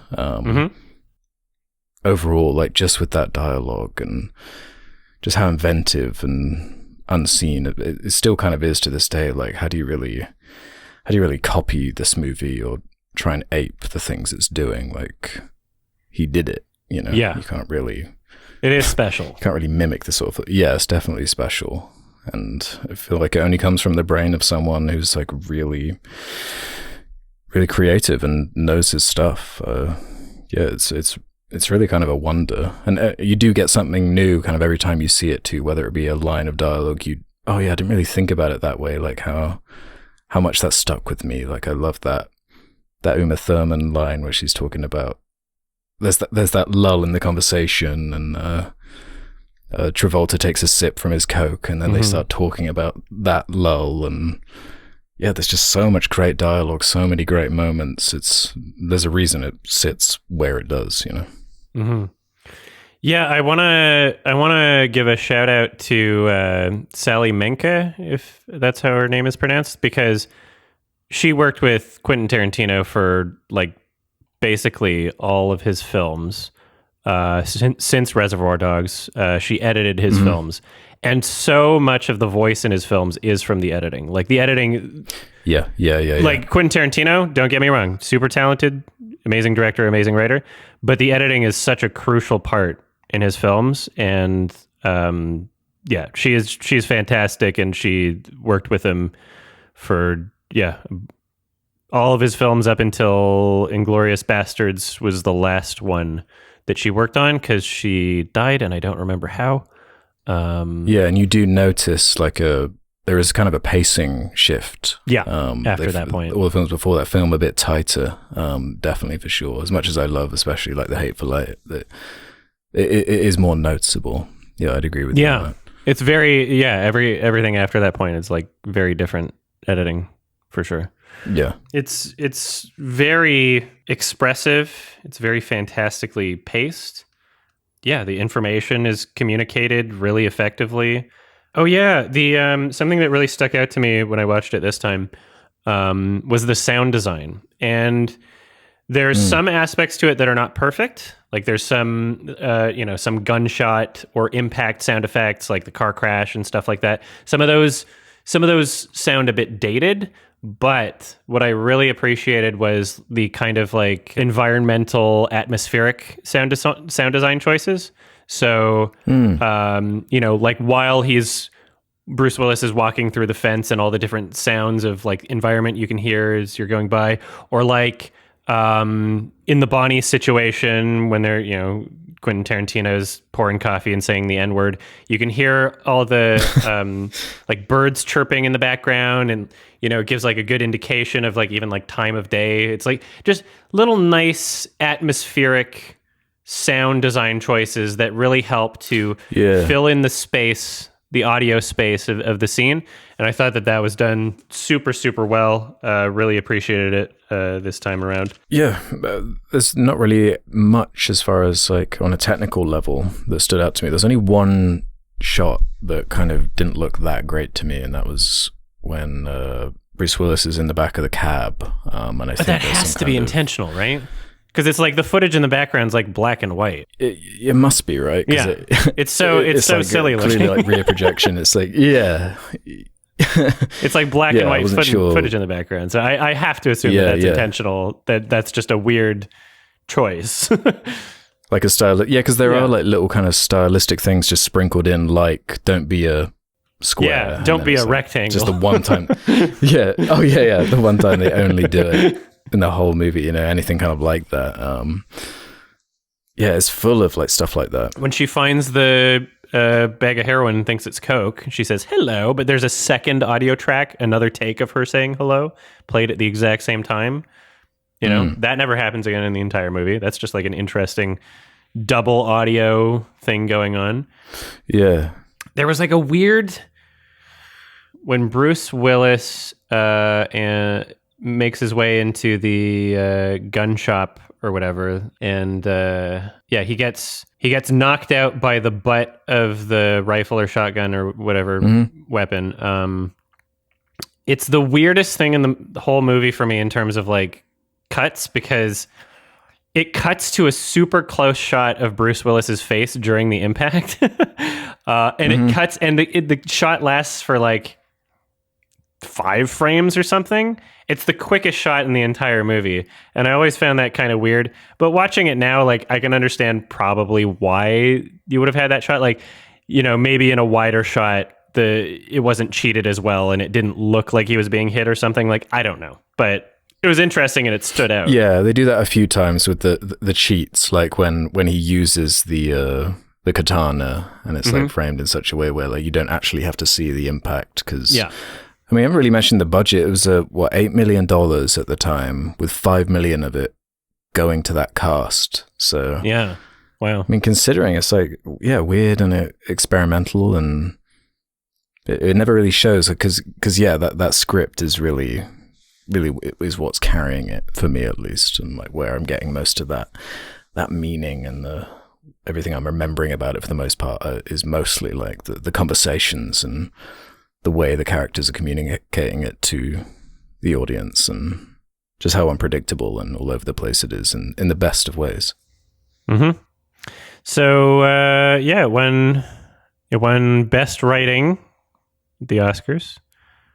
Makes sense. It was also nominated for Best Picture, and Best Actor John Travolta, Best Actor Sam Jackson, supporting, Actress supporting Uma Thurman, Director Quentin Tarantino, and Editing Sally Menke, if that's how you pronounced her name. Yeah, this was a big movie. It was an Oscar movie. It won the Palme d'Or. Like this, again, we've already mentioned just the cultural impact. Like this is one of the most quotable movies, one of the most parodied movies. Like my boyfriend was introducing me to the show The Boondocks, and they were like, it was like, a couple days after I watched Pulp Fiction, I was like, oh, they're parodying Pulp Fiction at the moment. It's it's so ubiquitous. Isn't it like in Space Jam? Yeah, there's a Pulp Fiction reference in Space Jam. It's just totally ubiquitous, and there's a reason for it. It's totally deserved. It is on the IMDb Top 250, currently at number 8. What do you think about that? Wow. Okay. Like what's above it? Like Avengers. All right. From 1 to 10, we got Shawshank, Godfather, Dark Knight, Godfather Part 2, 12 Angry Men, 1957, Schindler's List, Lord of the Rings: The Return of the King, Pulp Fiction, Lord of the Rings: The Fellowship of the Ring, The Good, the Bad, and the Ugly, 1966. Okay. So no Avengers in there. Okay. Yeah, I think it's deserved. I definitely prefer I understand it. The script above some of those ones you just listed. Yeah. It's got like 2.1 million votes just on IMDb alone. Like it felt like a weird kind of experimental film, I guess. Apparently, Bruce Willis agreeing to be involved was like huge for its marketability on a worldwide scale. That makes sense. Him getting involved in it, and because he was like huge during this era in the 90s, so having him on board was like a big deal. Yeah, Die Hard had been out for a few years, and he was doing a lot of stuff. Yeah, that's really cool. I understand why it's so well loved and so big, and it's crazy. It's don't see a lot of movies like it, and I just think it would be like, just imagine being an adult and like into films to the degree that we are, and seeing an artist like Quentin Tarantino emerge in real time. Like imagine seeing Reservoir Dogs, and then like Pulp Fiction comes out, and just being like, holy shit, like watching the artist grow like that. And like Kill Bill's not even out yet, like what a ride. Yeah. Because of course he was already well established by the time I was into his movies, because this came out the year I was born, so it's quite nuts to think about. Yeah, very interesting director, very interesting character. And what is he? Is he making one more movie or something?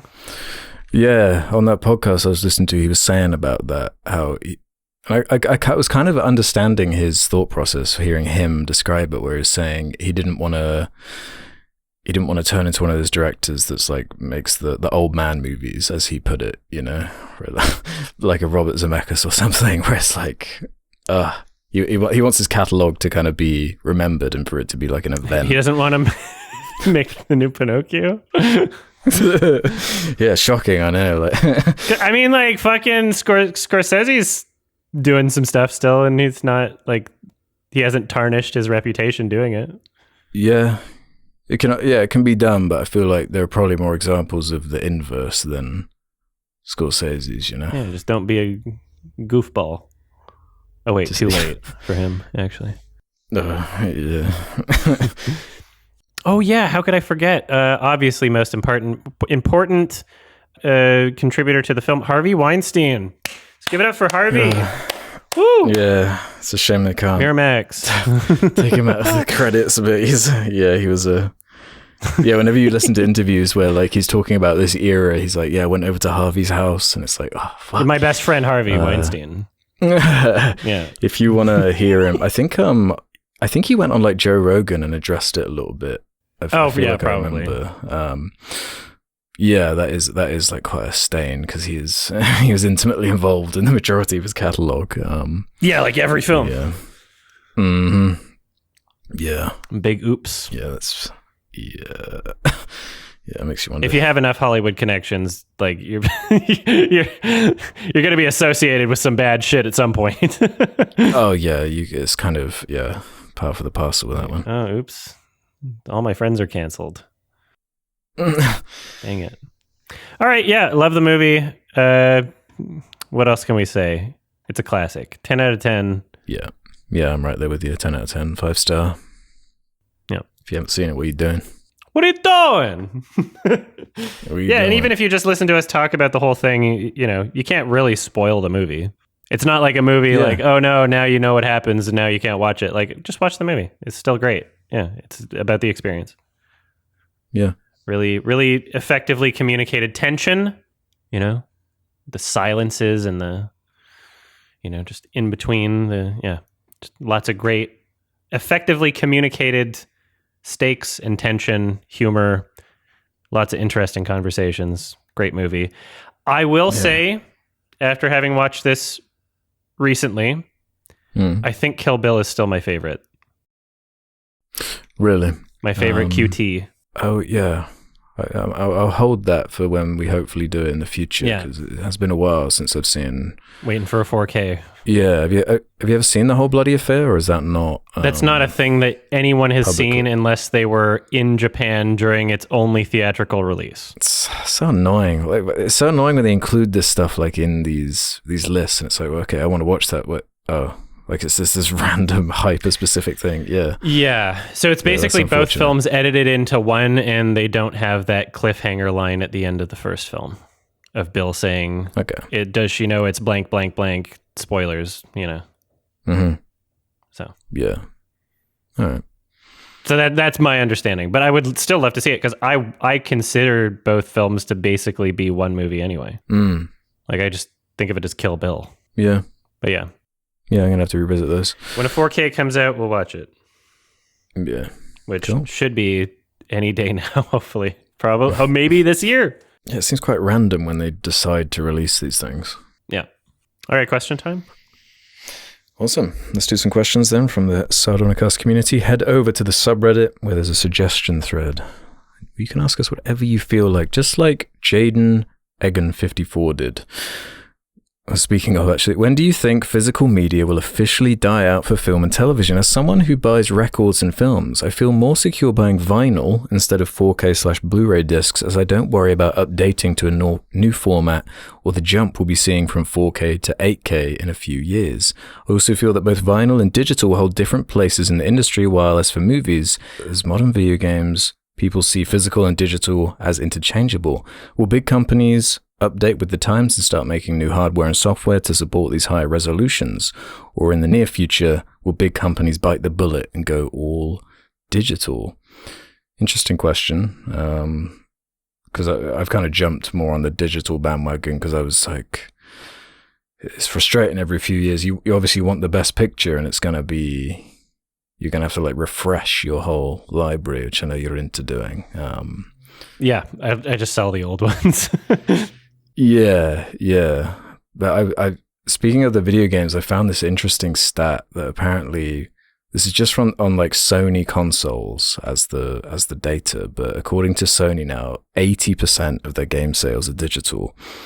If you just think even 10 years ago, it was way more the other direction, and just how quickly it's shifted. And I feel like with the streaming kind of, especially with COVID fast forwarding it, it's way more of a standard now. I feel like it's becoming like, unless you're really into the hobby, are people like rushing out to buy 4K Blu-rays? I don't know. A small percentage of the population. So overall, physical media sales are down, but of those existing physical media sales, 4K Blu-ray is higher than it's ever been. Like as a piece of that pie, it is taking up more.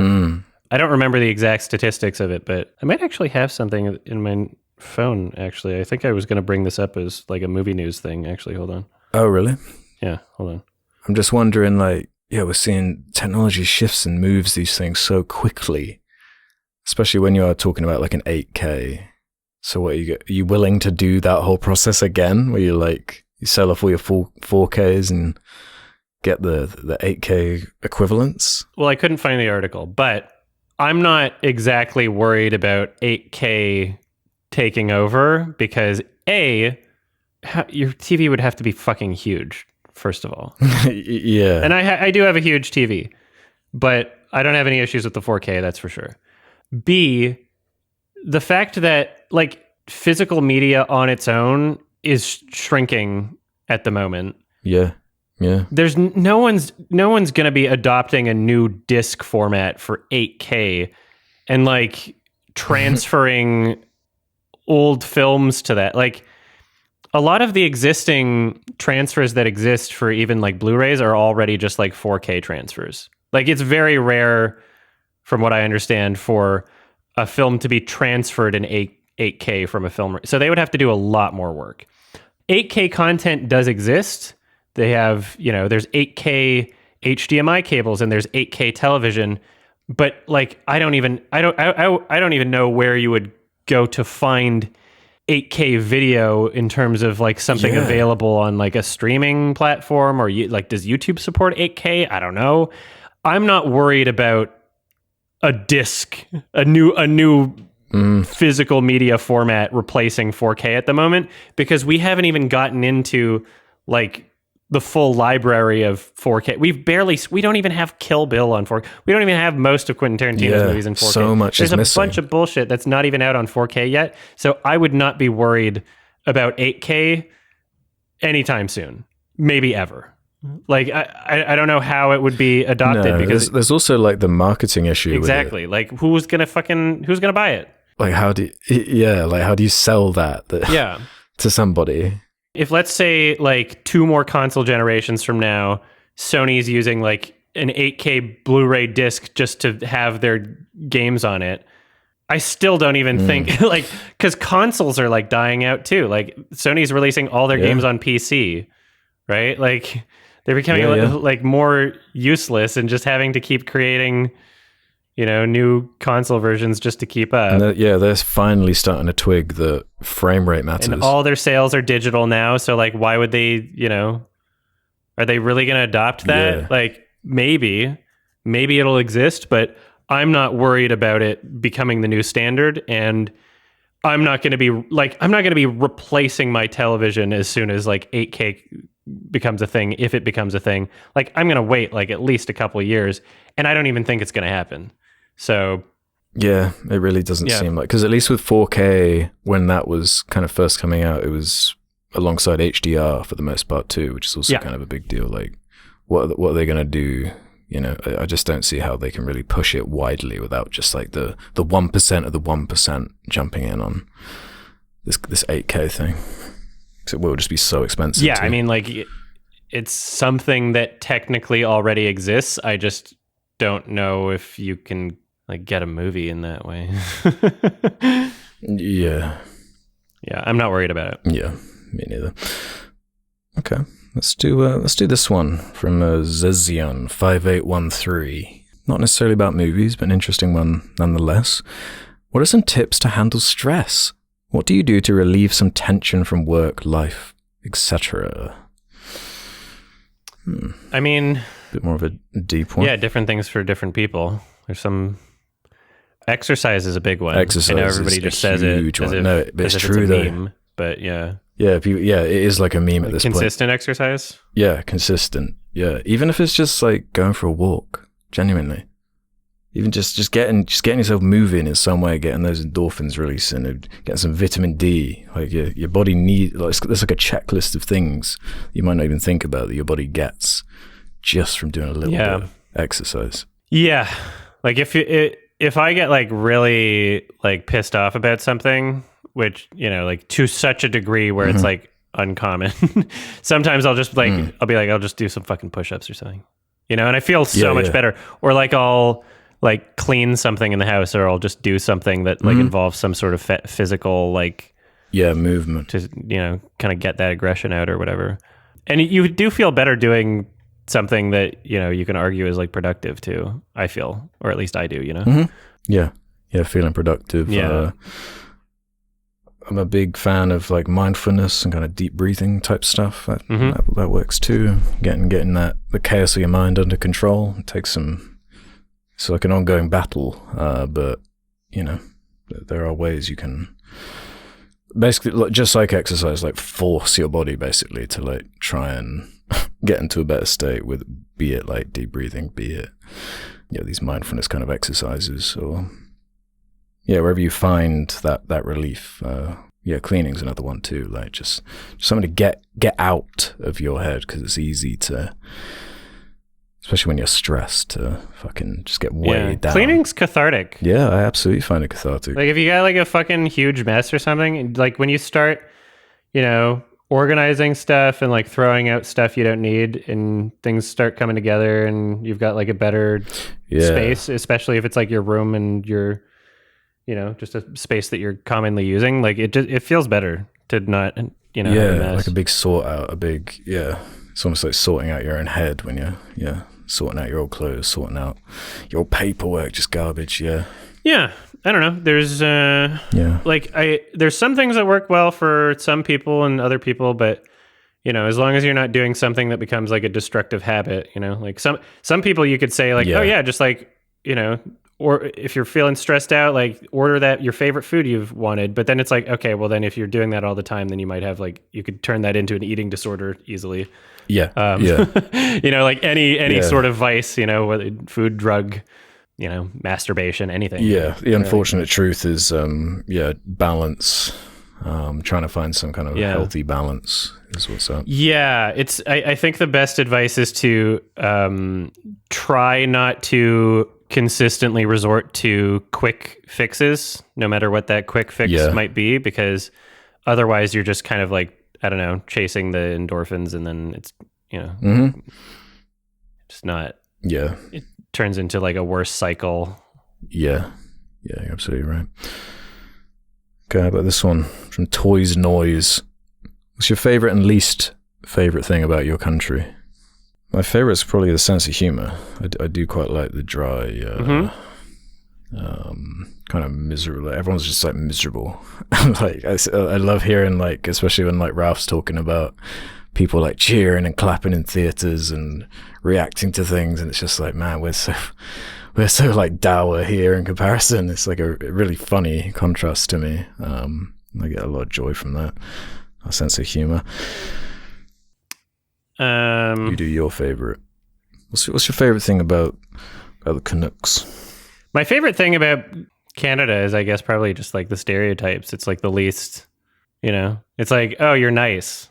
That's so quite nice. Yeah, that's a pretty good stereotype. Out of all the stereotypes out there, it's like, wow, okay, yeah, cool. It's a pretty not bad impression on like the global scale, I guess, in terms of like cultural personality, I guess. Yeah. But as far as least favorite thing, Matt, we have a real bad class issue in the UK. It's like, it's really bad. I don't know what it's like in Canada, but it's getting shit everywhere. It's like, just the existing systems that, when the richest people in the country have more political say, then over time, slowly, some countries faster than other. Wow, the gap is growing larger. Oh no, these problems are getting worse and more people are falling into poverty. Like, fuck. Like, I can see why some people hate capitalism, Yeah. Like, you gotta fucking regulate that shit if you want it to work. Absolutely. Yeah, it is sad seeing the things people like really focus themselves on and just like get caught up in this culture war stuff, and they don't see like the actual forest for the trees in terms of like the stuff that matters that is going on around us. Yeah. I think that the overwhelming majority of issues that people face could be perhaps not 100% solved, but made infinitely better by addressing wealth inequality. I think that would be like a huge first for, like most situations are like a byproduct of that, even when it comes to like, crime and like mental health. Like it's a lot of this shit is just stemmed from poverty, like murders. Like and a knock-on effect. Yeah. Yeah. Like now all these people like I'm like visiting America right now, and just like this country, it just has such a fuck you got mine mentality. And that it exists. It's not the only country where this exists, but it's like a really like big mentality here where it's just like, oh, well, you're on your own.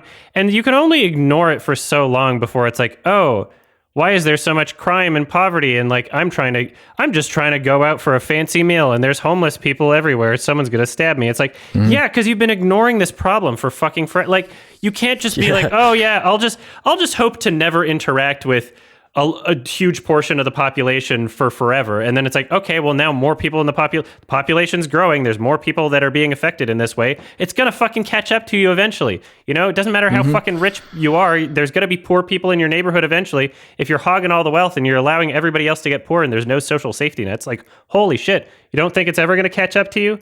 Jesus Christ. So yeah, the richest people in the country just try as hard as they can to be like further away from poverty or further away from poor people or further away from like any of the crime. But like the cities are where all the, amenities and the arts and like everything interesting is, right? So like rich people are going to go into the cities still to go to the good restaurants and like, like you can't fucking avoid it. Like there has to be some sort of at least attempt to address the problem. Actually, Adam, you've just got to pick yourself up by your bootstraps. Oh, fuck. I forgot my bootstraps. Holding everyone back. God damn it.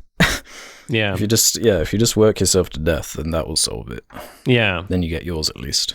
So yeah, my least favorite thing about Canada would also just be, I would just say like general corruption, even though like on the corruption scale in terms of like countries, whenever it's graded by whatever fucking organization, Canada appears to be like pretty close to the top, like globally, if I'm not mistaken, in terms of like not corrupted countries. But it still fucking exists here, and it's still noticeable. It's still there, yeah. And it's like, yeah, like fuck you, Justin Trudeau. Like, do something about the telecom companies. We're being ripped off by them. Like, there's a oligopoly basically of like 3 companies that own every internet and telephone provider that are just, they all adjust their prices at the same time, and we pay more globally per capita than like any other country, like for our wireless and our internet rates. And yeah, again, poverty, like that's a big fucking thing. The cost of living when it comes to like homes and rent, you know, like even if you're not a homeowner, like rent's like fucking ridiculous in so many places in Canada. Like, so yeah, it's really a lot of issues that need to be addressed. And I think the fact that Canada does have such a good like social standing, and we kind of have like a bit of an ego about it, especially because we're just right next to America forever, and we're just, you know, the contrast is quite astute. All of our news like nothing interesting happens in Canada, so all of our news is just like, oh, some fucking crazy shit happened in the US, and we're just looking at that like, oh wow, they can't they're not even agreeing on who won the election, sort of like. Yeah, our news cycle is constantly like, look at that crazy shit that's going on over there. And so we get lulled into this like this kind of idea of there's too many people that are like complacent here and not paying attention to our own politics, which is kind of unfortunate. Yeah. And so we kind of allow certain things to happen and certain things to get unchecked. Like, Canadians love to gloat about like our free healthcare, but there's a lot of issues that we've been experiencing with our healthcare in recent years that are not a result of it being a socialized system, but a result of it not being properly funded and being kept in check. So it's all done provincially, essentially. Same thing here. And so, yeah, we've basically been gifted this like fantastic set of opportunities by having like socialized government-run healthcare, and we're just kind of allowing it to be like slowly dismantled and slowly fall through the cracks. We're not paying our doctors enough. Yep. There's a huge shortage of family doctors. So, you know, as soon as some are retiring, then it's like, oh, well, good luck. Can't find a family doctor. Can't find someone to specialize for you. So I have to go to like fucking walk-in clinics to like pick up a prescription and then like hope that I got the same doctor as last time. You know, like, oh yeah, no, it's exactly the same. It's probably worse here, I'd imagine. Yeah, it's fucked. It's absolutely fucked, and it's just it's embarrassing and disappointing that there are people, you know, like Trudeau that pretend to be, you know, for the average person, but like you're fucking either absolutely completely unaware of what the average person is going through, or you just don't care. You're either so stupid and out of touch that you're not aware, or you are aware and you're an asshole. So yeah, like go fuck yourself. They're just dude. Like they're different types of humans almost. Like I never voted for the guy, despite the blackface, which was super cool. double elected post blackface prime minister. Really funny. But yeah, and another thing is just, you know, voting system. I wish it wasn't first past the post. I wish we had ranked choice voting in our federal elections. Proportional representation would be good. You know, I feel like a lot of issues would be solved if, you know, it was more democratic of a process and people weren't strategically voting because they were, you know, scared of another party getting in power. Blah blah blah blah blah. Like lesser of two evils sort of thing. Like you should be able to do ranked choice and vote for the party that you want. But yeah, just general. Wish things would be better from a governmental perspective, wish that politicians weren't as corrupt, and wish, you know, income inequality. It's all part of the same thing. It's just people in power are assholes that only care about their rich friends, and everybody voting is just like asleep at the wheel. And we're going to wonder like, oh, what? All these things that used to make our country so great are not there anymore. And then we're just like, we're going to look back at this generation of people in Canada the same way we look back at like boomers right now of like, wow, you let the entire world go to shit. Like you were at the wheel. Why didn't you do anything about it? But people are just fucking stupid and unaware. Like everybody, no, we're absolutely screwed. I'm a doomer again. Yeah. No, we were just saying about how to clear our heads of stress. Oh yeah. Oops. All right, you got one more question, I guess. Okay, let's end on this one then. From NGAtsB33. Hello, Sardinians. Being a filmmaker / YouTuber, one might have to face unnecessary harsh criticism on the internet. How do you all deal with criticism from randos? Do you feel the need to engage, or do you just ignore it? And what advice can you give to a person dealing with shit talkers on the internet when you're only trying to promote your art / content? I care about it a lot less than I used to because, same. I was always, it took a long time to learn that a lot of people are just not good faith. Yeah, big time. And, as a person that has, been self-critical my whole life, and that's just a part of me growing as a person, is keeping myself in check, then obviously, I would want to hear feedback from other people that I would hope are in good faith trying to keep me in check. But there's a lot of people, you just eventually have to learn, a lot of people are just like either stupid or assholes or both. Yeah, especially when it's like anonymous people, where you don't know like what state they're in, who they are, where they're even, what country even they're coming or from. If they're 14 or not. yeah, they That's could a big literally one. be 8-year-olds. Yeah. Eventually, you just have to, try to be your own best, toughest critic. Try to help. If your community is saying something, pay attention to your community, but don't let some. Again, I guess they use the word randos in the question. Don't let some randos that like will pretend to be a part of your community or just like this smallest, tiniest section of your community where like they're not reflecting the majority of people. Like sometimes people will upvote something on Reddit because they want to see a response to it, not necessarily because they agree to it, but they're interested in what your response would be.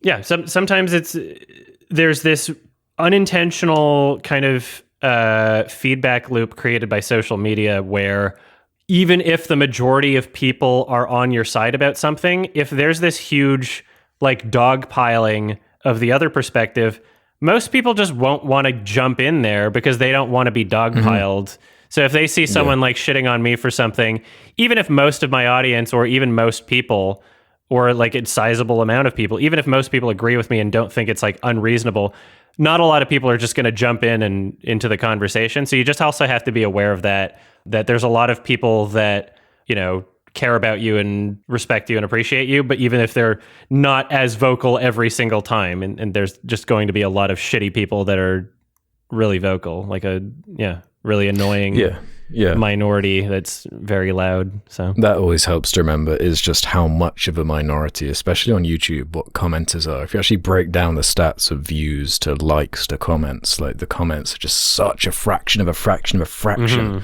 of people watching that it's like, it's easy to get bogged down in it, but you just got to remind yourself like, man, this is a vocal minority, especially those who like write the mega walls of text, like all this kind of stuff. At this point I just like block people.